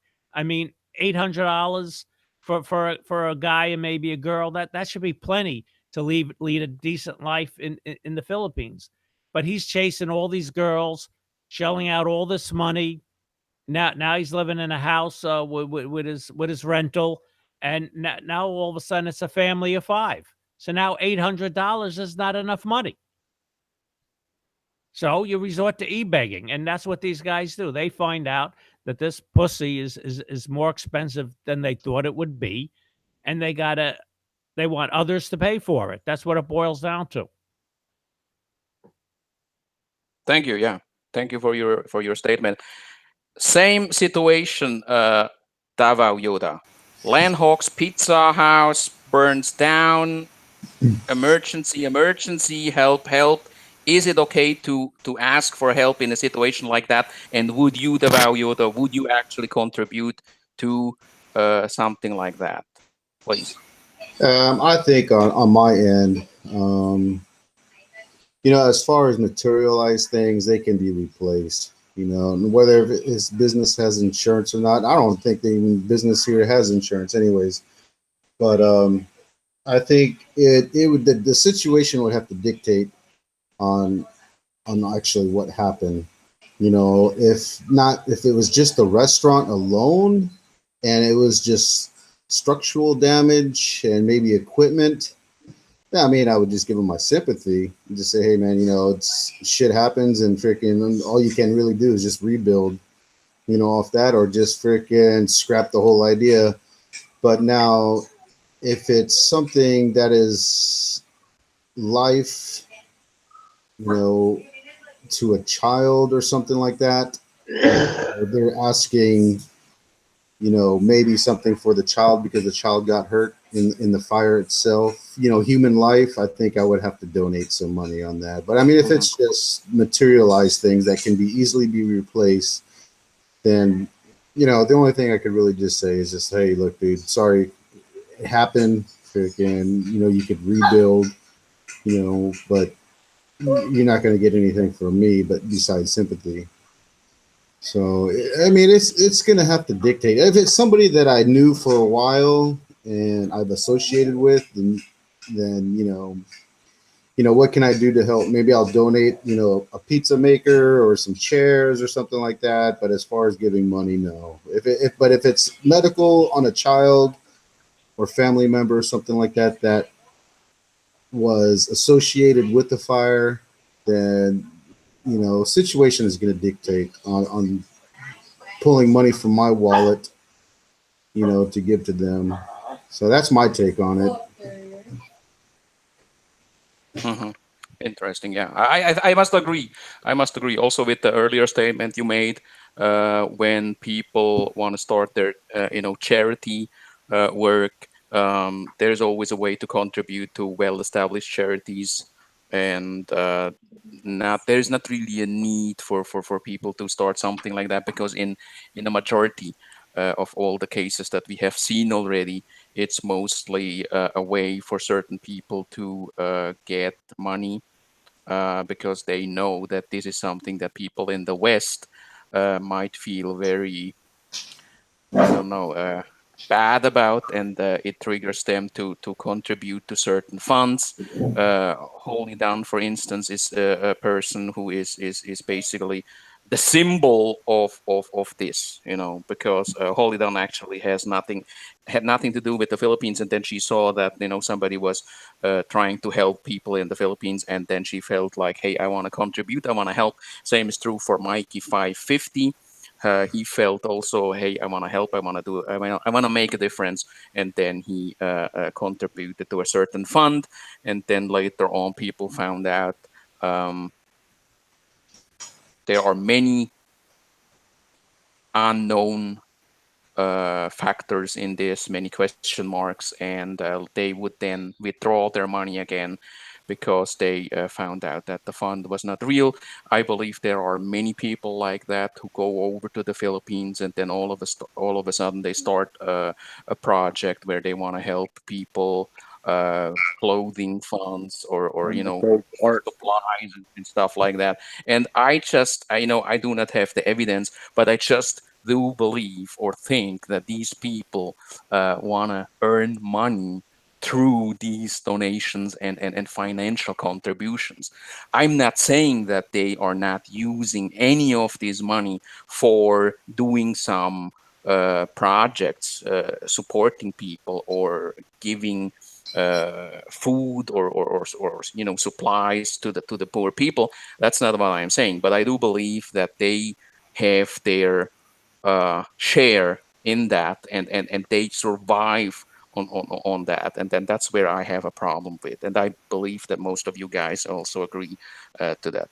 Aren't some of these If donations, aren't they like have to, don't they have to be tracked somehow? I mean, I'm not too familiar with Patreon and all these other platforms, but I'm assuming, I don't know if if it's like cash under the table where it's just free cash and you don't have to pay any taxes on that, or if it's tracked through Patreon on how much you make, and then at the end of the year you have to like file taxes or something.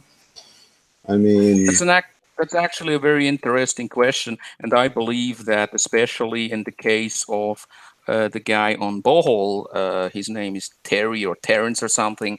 When you ask questions like that, and that's a legitimate question, you would be blocked on his channel, and people will come after you and attack you just asking a question like this, which is an absolutely normal, legitimate question, right?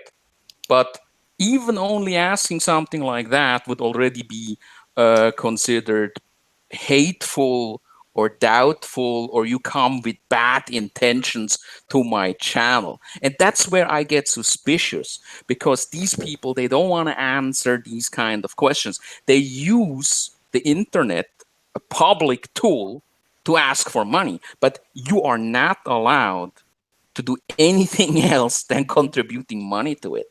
And that's where all the problems start. And obviously, people who are not transparent about their funding, about the money that they take, uh, are often people who use a significant amount of money that has been donated to their charity and the project. They use it for their own living expenses. And that is a problem. If you contribute 1,000, you expect that at least 900 will go directly into these projects, and not 200 for the project, and then 300 for a drone, another 150 for your Levi's 501, and then a couple of sneakers and traveling around, and so on and so forth. And that's actually what is going on. That's actually what is going on. And that's where the difference is between e-begging and scamming and good donations and good projects. And I don't really understand the guys who still are very, very hateful of our channel, still put us in that pool of haters who just are against everything. The only thing we always criticize is when able-bodied people can just work, and they just take a shortcut. And I think there's nothing wrong about discussing this. There's nothing hateful about it. There's Now, nothing hateful about that. now I was seeing on Terry's Facebook page, even though you go on talking to him, he won't give you any information. But on his Facebook page, I was seeing that he is actually registering his charity with the government. The government put a hold on him. He can't do anything until it's registered with the Filipino government. And I guess he was in the process of doing it. So I really don't know about him because I was noticing that he is registering. I guess any charity as big as his is what he does has to be registered with the Filipino government. Hello, All I know speak. is that he has Hello. always been very defensive about that and always looked at it as a direct attack on his work. Well, And there are dozens of people who actually say there are certain problems. That's all I'm saying. That there are certain problems with this whole bohole cult. That's yeah, yeah. how they I was refer to noticing it. that on his page too, where people ask him questions like that, he'd back off. But you go to his Facebook, Hmm. he is talking about in his Facebook that he's in the process, it should be done by now, of registering that charity with the government. So it's got to be a Hmm. legit charity if it's Yeah, but registered. sometimes people say something like that because the pressure to do so is really building up. People Yeah, have criticized him for a very long time, and the best thing to do then, as an answer to this criticism, is, gentlemen, I'm in the process of registering it now, just to silence the people who criticize it. But it's not only him, he is one of the bigger guys and nobody actually talks about it. But there are other guys who actually can't really afford to be overseas, and all of a sudden they find out that they have a golden heart and they feel compassionate about the poor people in the Philippines. So let's start the feeding, let's start the clothing fund, let's start this and let's start that. And the next thing you find out is that they use the money for their own selfish projects, for themselves, and that is where we have a problem with. And I have never heard of anybody out there who said, "Hey, that doesn't make sense." I mean, everybody. I mean, it's okay if you don't agree with us. That's not a problem. Why is it that that you guys are very quick to say, "Hey, but these guys are just bashers. These are hateful people. These are, evil people on that panel, heartless, evil people who just want to bash people." If you listen closely and carefully, then you'll find out that what has been said on this channel, in most of our episodes on Riff Raff Radio, it really makes a lot of sense. It really makes a lot of sense. And if you disagree, then you're always welcome to come on the panel and give us your view about all these issues. to me, I give people too much. I'd say I don't know. I give them the chance first. I give them the benefit of the doubt until I see something. But I give a lot of these people the benefit of the doubt. Like you're Hmm. saying, well, if this place burned down, I'd give them the benefit of the doubt. If we really didn't have any way out, I'd probably give them something. I give them the benefit of the doubt first. And that's absolutely okay. But I believe that people out there in the last 1.5, 2 years, and that's one of the guys actually who was one of the very big names in this game, was the guy who is now staying in Cebu, uh, doing this Mikto live streams.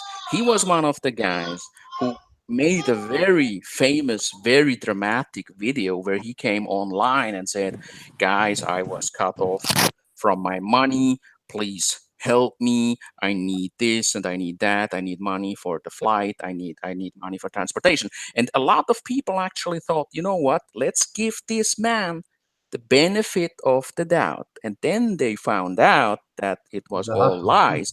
And I know of people who changed their mind about this. And I know of people who say, you know what, after all I have seen in this Philippines YouTube community, I will not contribute any money anymore, because you really never know, is this for real or is this just a show to get money from us? And there's a growing number of people. because of shows like this, because of Riff Raff Radio, that they say, I'm hesitant, I don't want to give money anymore because I have seen all these e-beggars and all these fraudsters and scammers, that they just use people, good people, who want to help and make a difference. They just abuse them, they just take advantage of them. And that is what the real problem is. I have heard many times, and I know there are a couple of guys right now in the live chat who have that very same opinion. And that's the next question for the panel here, if you allow me. That is that they always say, if these people want to contribute something, money, to these vloggers, it is none of your business. It's their money. It's a transaction between this sub and that vlogger. Why is it that the guys on the Riff Raff Radio make it their business? Why is it that Riff Raff Radio interferes in this transaction? Because some guys say, hey, that is none of your business. What do you tell these guys? Popeye. All right. First of all, I want to say, yeah, I would actually pay money to see that micro penis again. Now that I have an upgraded computer and I can hit the zoom button and actually see what's going on there. But as for the none of your business bit, this is nothing more than a very quick response and shut the kid up or mute your mic. So I think Ed is giving birth to another boy, baby boy.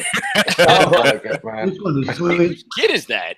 Yeah. There's some It's- involved. Is that DeVal Yoda's micropenis? Oh, Yeah. So it's crying you about know, being on his body. definitely this shut up, it's none of your business shit is all they have in their arsenal. And actually, I'll touch on it again. If you put it out there in the public, it's That's heart everybody's attack fucking Mike business. crying.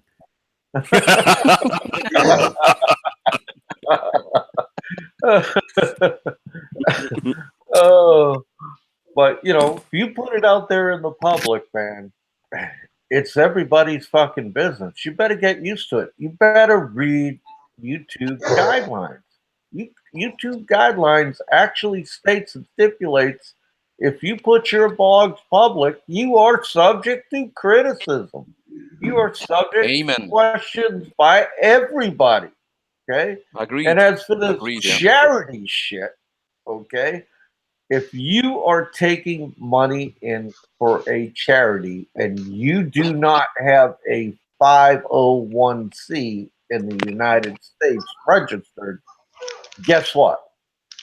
You're fucking paying taxes, okay? And this is why they block you. They tell you to go away, and they tell you it's none of your fucking business because they're not paying taxes on it. And there are expats in Philippines right now who have not paid taxes for years. I can guarantee it. All right, any kind of taxes. And that's what I got to say about that. And I just want to say, Ed, I hope you enjoyed the honorable mention I gave you in my last vlog. I did. Thank you very much. I did not know that you knew that was my favorite scene of that movie. Hooah! Well, that same person also says, well, that was old story. That's old news. That was in the past. Quit bringing it up. But yet he still continues to beg, on his vlog. Now he shares it with an Australian faggot. So, I mean, no matter if it's 10 years ago, 5 years ago, if you beg for money and you use it in a different way other than what the vlogger meant it to be, then yeah, people's gonna remember that. People are gonna remember that, and then when you ask for money again, that's what they can think in back of their mind and said, yeah, well, you screw this one vlogger, subscriber, So I still don't understand to this day why people still sending money to that faggot, especially now he got his eye disease going, what do you call it, eye cancer, and he's going to end up having to beg for money because he's going to be admitted to a hospital because now they're going to have to do surgery on his eyes because he has cancer in there. So the MGTOW Memorial Hospital. Yeah, well, yeah, they should build a Memorial Hospital. Only $9.99. And they're going to use their Filipino women to escort these Americans that come off the plane and escort them to the hotel and then feed them, bathe them, make them feel at home, And then these two going to come in, sit down with you and tell you about the Philippines, what to do, what not to do, and have like a little seminar, The way you describe it starts to crack me up. I was laughing for days, man, after that. And then Bama goes on there and goes, well, if you guys don't want to donate, you don't have to. And then Jay would say, hey, shut up, man. We want them to donate to our GoFundMe account for this project. We need the donations. And then Bama turns around, well, yeah, you can donate if you want, but you don't have to. Oh, man. They cracked me up. I would like to change the topic for a while and like to ask you, what do you think about the latest rumor concerning BAE?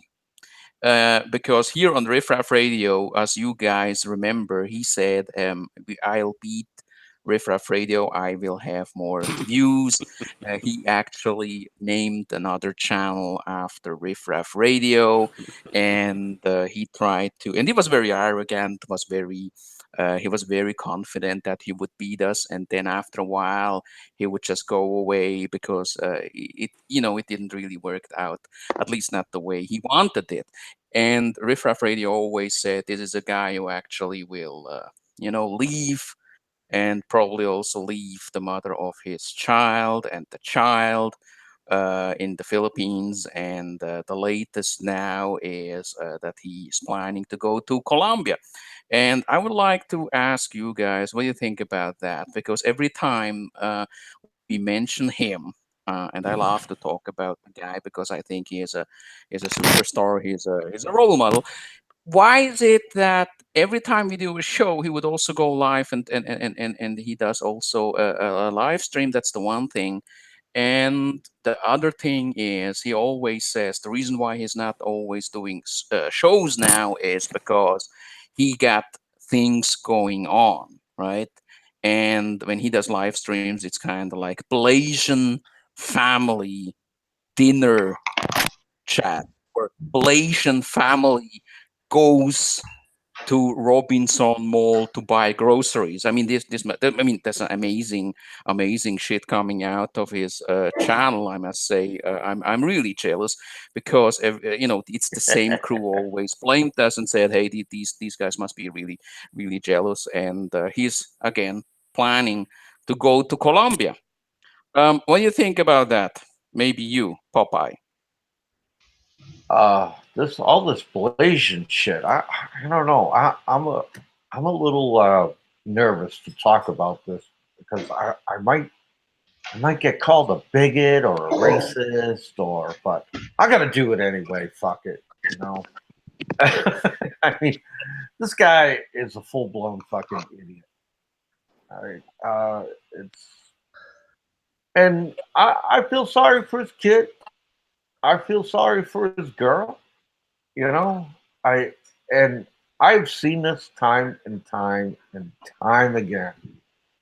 And that's why I did the blog there where, too much Red Horse at the Fiesta and you could see him doing the face plant.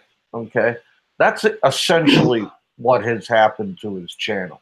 His channel has face planted. And It's pretty freaking funny, and it just shows what a piece of shit he is, and so sad. What more can I say about this idiot? The reason why I really love to bring up the whole BAE topic is because he is basically the leading figure of the opposition of Riff Raff Radio, the guy who said, hey, look, I will start my own channel. I will bring on the heavyweight, the big But I never bloggers. really And saw any opposition, Aloe. I just didn't see it. It never came, he man. tried. After the first show, after a few hours after our first episode, he left a comment and said, hey, I see that I am beating you on the views. And that was actually the last time he commented on any of these Riff Raff Radio shows. Then what he did is, and a couple of other clowns out there also said that, or also did that, let's start a live stream when Riff Raff Radio is on. These guys will get pissed. And what happened is they did it and they just lost again. And they actually even did it when Quentin Baliu was on. And Quentin Baliu, being alone on the panel, pulled in more views than these big names. And I ask myself, what do these guys really think? Because they would be the first guys who would talk about this all the time, that they're beating us on the views. They would parade it. They will talk about it all the time. And the reason why I talk about it is because I know what their intention was. And that's the reason why. And let's just Aloe, fucking enjoy it. Aloe, I tried and I wanted to copulate with Miss USA, but it never fucking happened, dude. Okay, it just didn't. It's not gonna happen. All right, and dude, we're the best. It's not gonna happen. They can squawk, squawk, squawk all they want, man. Exactly. I mean, Exactly. And you know, it's what it is. this is it is, you know, it is very, very important that I keep talking about this, because some of you guys might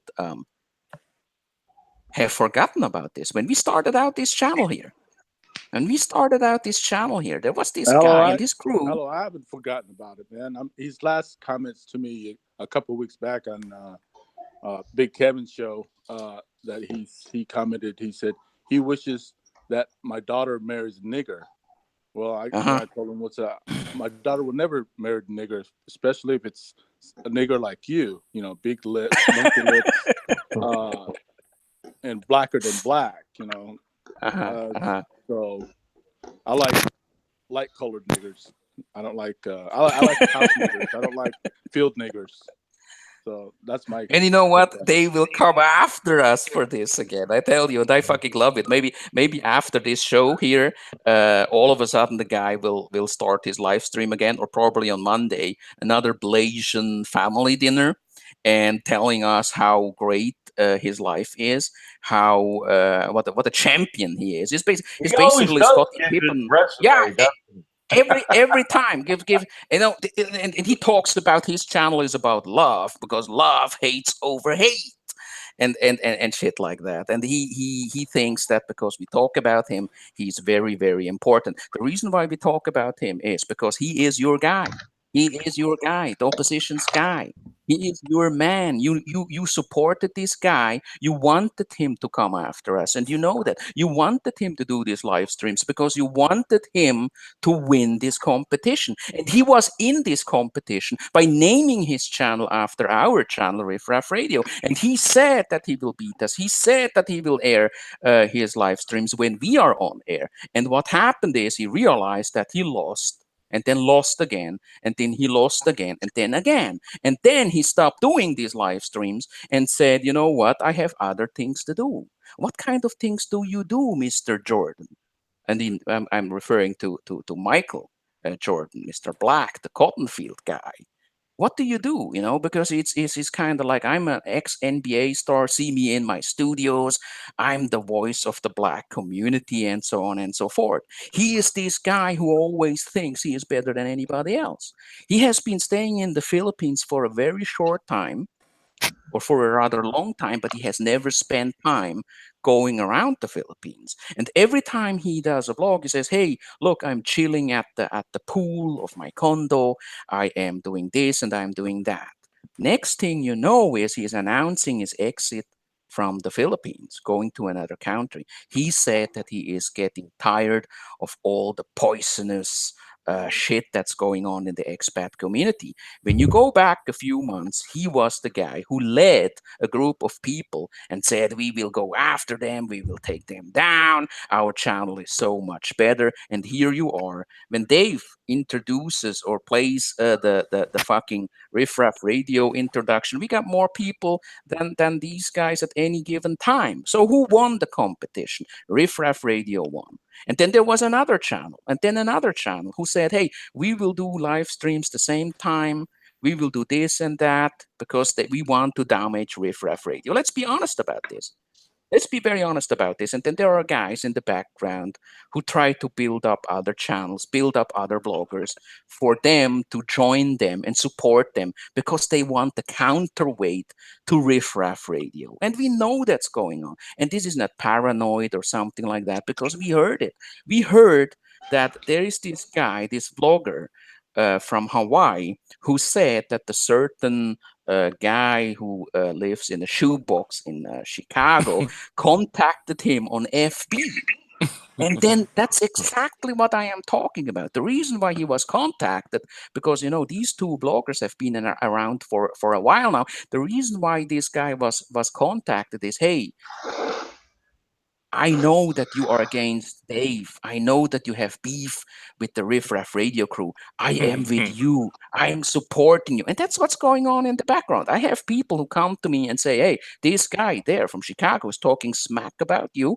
And it's not a coincidence that by accident, the Bantayan blogger told us that he was contacted in FB by the very same guy. A few weeks ago, as you might remember, there is this clown from Terry in Ohio told us what a piece of shit that other shoebox goat herd guy is, and it's exactly what we discussed on the panel. And we know what's going on. We know what's going on in the background, because it's not only us here on the panel. We have a network of people in this community who come to us, who give us the information. And glad I am that we actually also have now his full name and his address and his phone numbers. And I do know that there is a reason why they do not attack us in the open, because they know what we could do and what we are willing to do if you come after us in the way that other guys have tried to do, and attack us and dox us and threaten us to come after our families. Better not. It's always a bad option. We set the agenda because we are Riffraff Radio. And you guys out there who are supporting the other channels, you're just fucking clowns. You just want our throne. But our throne is something that we will keep until the time we decide when to give it up. That's the point here. And that's something that you have to understand. There's nobody out there who can come after us. There's nobody out there who's better and at this. There's nobody out there who gets more people and listens to all these streams that we are putting out. We are number one, and we are number one until the end of the year. There's really nobody out there. Look at all these other guys. Thousands of fucking subs coming together. Let's do a channel. Let's be competition for these guys. And every fucking Saturday we win, and then we win again, and then we win again. And it's getting better and better. I am fucking proud to be Riffraff Radio, and I hope that you guys out there, if you really think that there is something out there that we consider competition, I must really tell you, I wish that there will be competition. I had great expectation, also in that new channel coming from the island of Cebu. I had really great expectation, and what is happening now is that you get all these supporters going there and talking shit about us, and I love it. Keep doing it.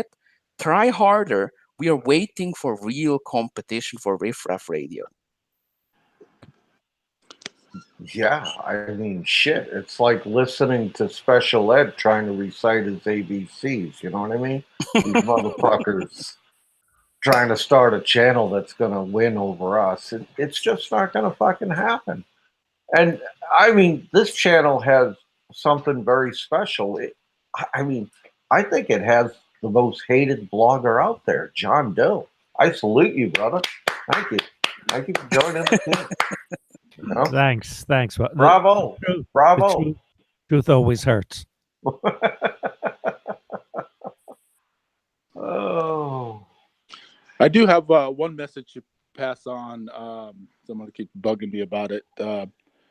If you guys remember, have you guys seen a troll?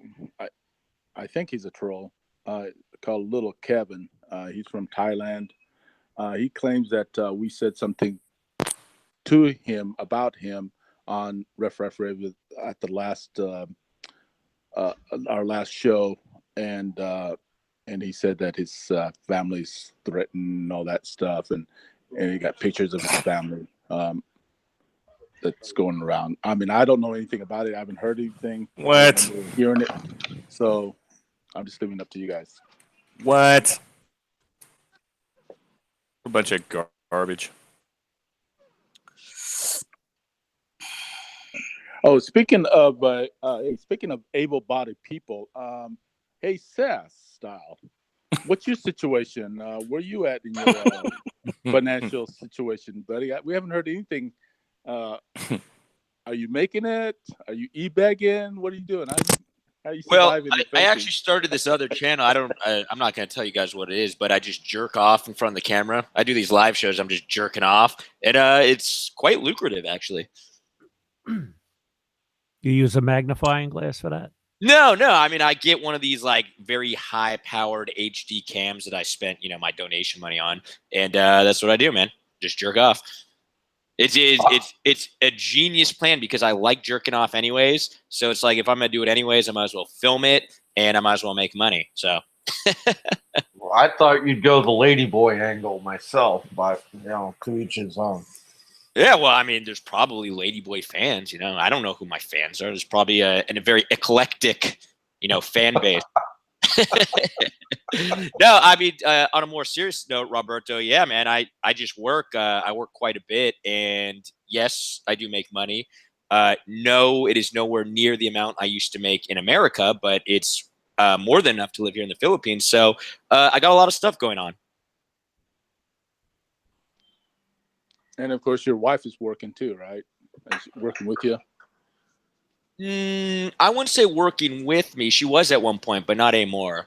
But yeah, at one point she was helping out the business. Well, you never show her anymore. I mean, everybody loves her and likes you. So what happened to that? Yeah, what can you do, right?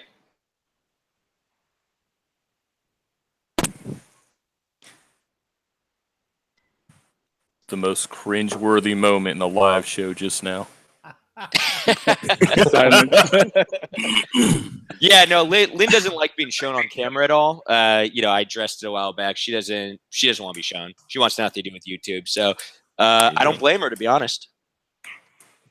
There you go. I understand. If she doesn't want to be shown, you have about 1,000 of videos. Yeah, I know. And she told me to take him down, and my response is, yeah, I'll get around to it. What a dick. That's a lot of time, man. That's a lot of time, John, going through all my videos and figure out which one she's been in. So yeah, believe me, it's been brought up.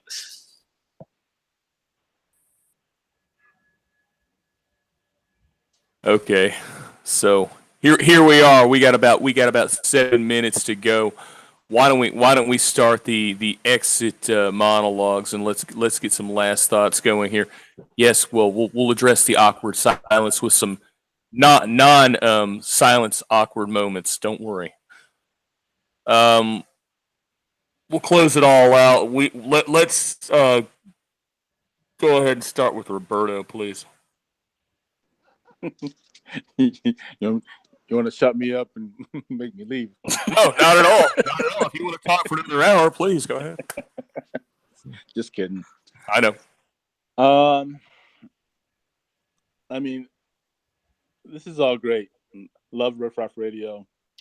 I think that the next discussion should be about BAE, because between me and him, we're not done yet. I mean, I still making plans coming out to the Philippines in December. I'm thinking December, November. I was just out there for a few days, like 8 days, and the ferry fag, put me down for going to the Philippines for 8 days. And yeah, I was sick as dog. I mean, the minute I touched down, I started getting, really sick, and didn't help at all being out. And we were like hiking up in the mountains because I was looking for a plantation field to build to have a banana plantation. So I spent, $1 million pesos on this land, because I can. And if anybody asks, because I can, I work hard for that money. So if I want to invest in the Where Philippines did for you my buy future, the Roberto? Where did you buy the land again? Montebello, it's mountainous. In the Yeah, Montebello.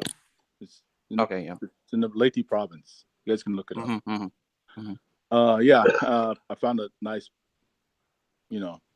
place up there to do a banana plantation. I mean, it's going to be. I mean, it's for my future. I don't want to. When I retire, I'll make sure everything is set. Yeah, I'm not done with BAE, and I'm going to be there in December, and I mean, I'm not going to guarantee, but I'm almost going to guarantee I'm going to touch your shoulders. Okay, tap you on the shoulder and say hi to you. Don't touch me there. Yeah. But if he wants me to touch him anywhere else, I can too. I'm up game. But other than that, I love Riff Raff Radio. You guys are great. Keep it on. Keep it going. Don't stop. Don't stop till you get enough. So that's all I can say. Thanks, guys. All right, who's next? Actually, all right. There we go. It's a beautiful day in the neighborhood, as Alla would say. Okay. And I love you all long time. And thank you, you bunch of assholes, for coming out to listen to this great fucking show. And remember, if you're a cuck and you live in Cebu with a cam girl and have a festering sore on the side of your face, fucking go home and get a job, man. We are down to 3.8% jobless rate.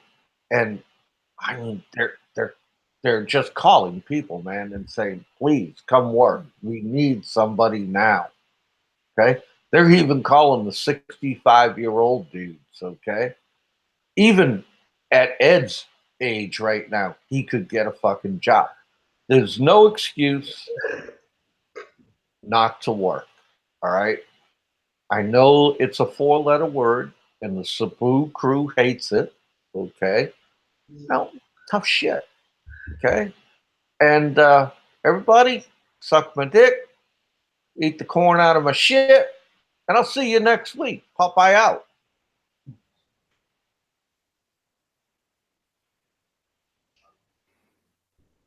I'll go next before John Doe. Popeye, that was a great show you put on, and I'm glad that was a great little short you have, and I'm glad you know that is my favorite thing. And also, number two, there's no corn in your shit because all you eat is spinach. So you got to change that remark you make all the time. Number three, I don't need to work anymore.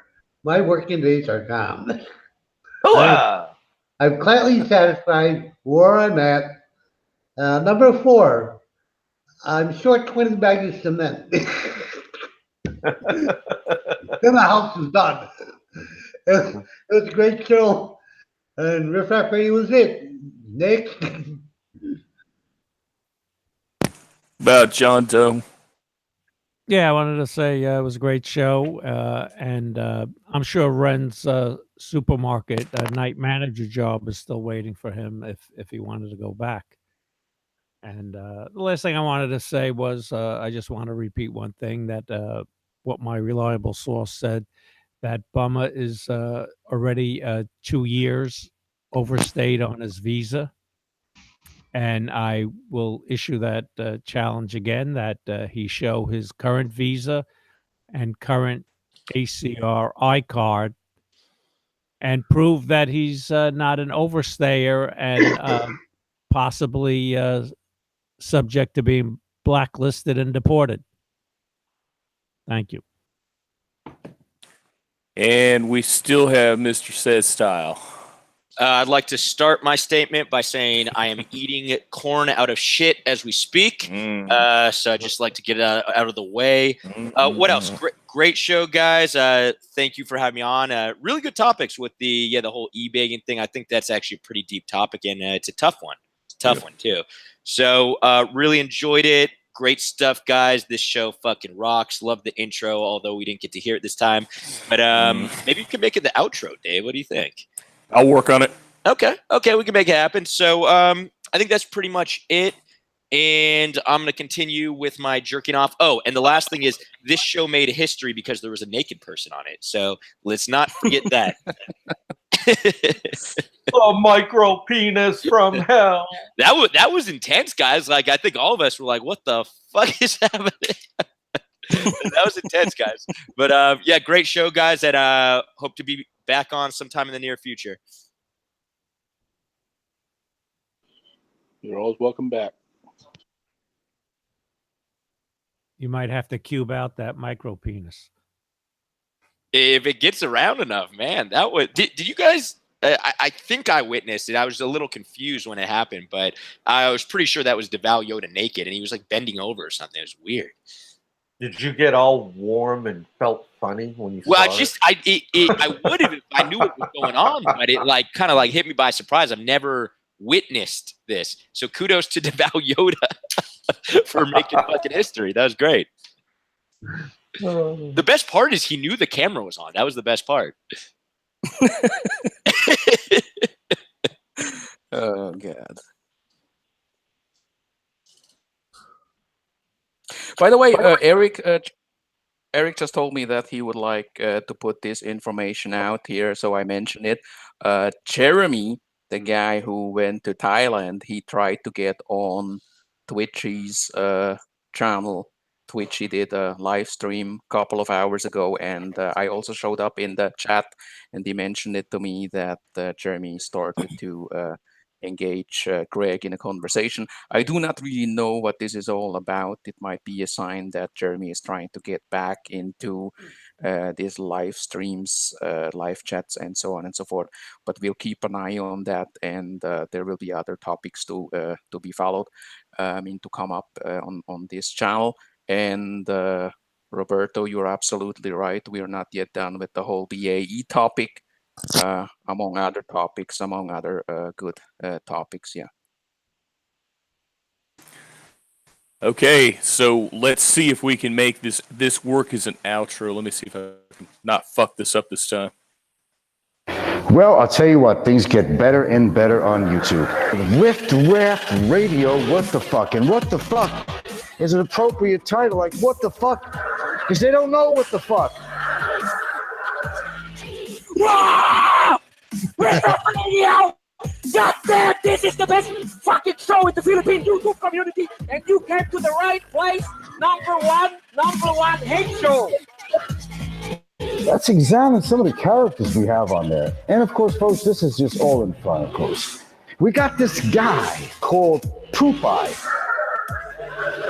Well, Popeye in the spinach can? Look, 23 grand in a bar. Okay? You know, they're kind of equal in my book. And we got Dave. Oh, Dave Phelps.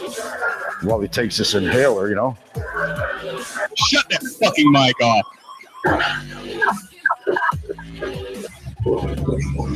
That must be the cheapest fucking mic I've ever heard in my life. the philosopher, the psychologist, the political analyst. Rift Raft Radio, what the fuck? Maybe I'll meet you on the bridge sometime and I'll buy you a Slurpee.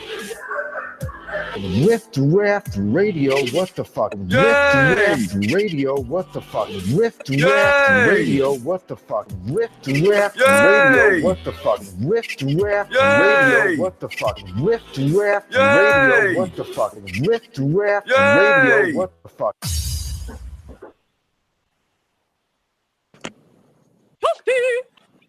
All right, there you go. Thanks for showing up. Thanks for all the people that have attended, and thanks for your opinions. We will see you next week, next Saturday at 10 p.m. 2200 Philippine Standard Time. Until then, stay toasty, guys. Have a good one.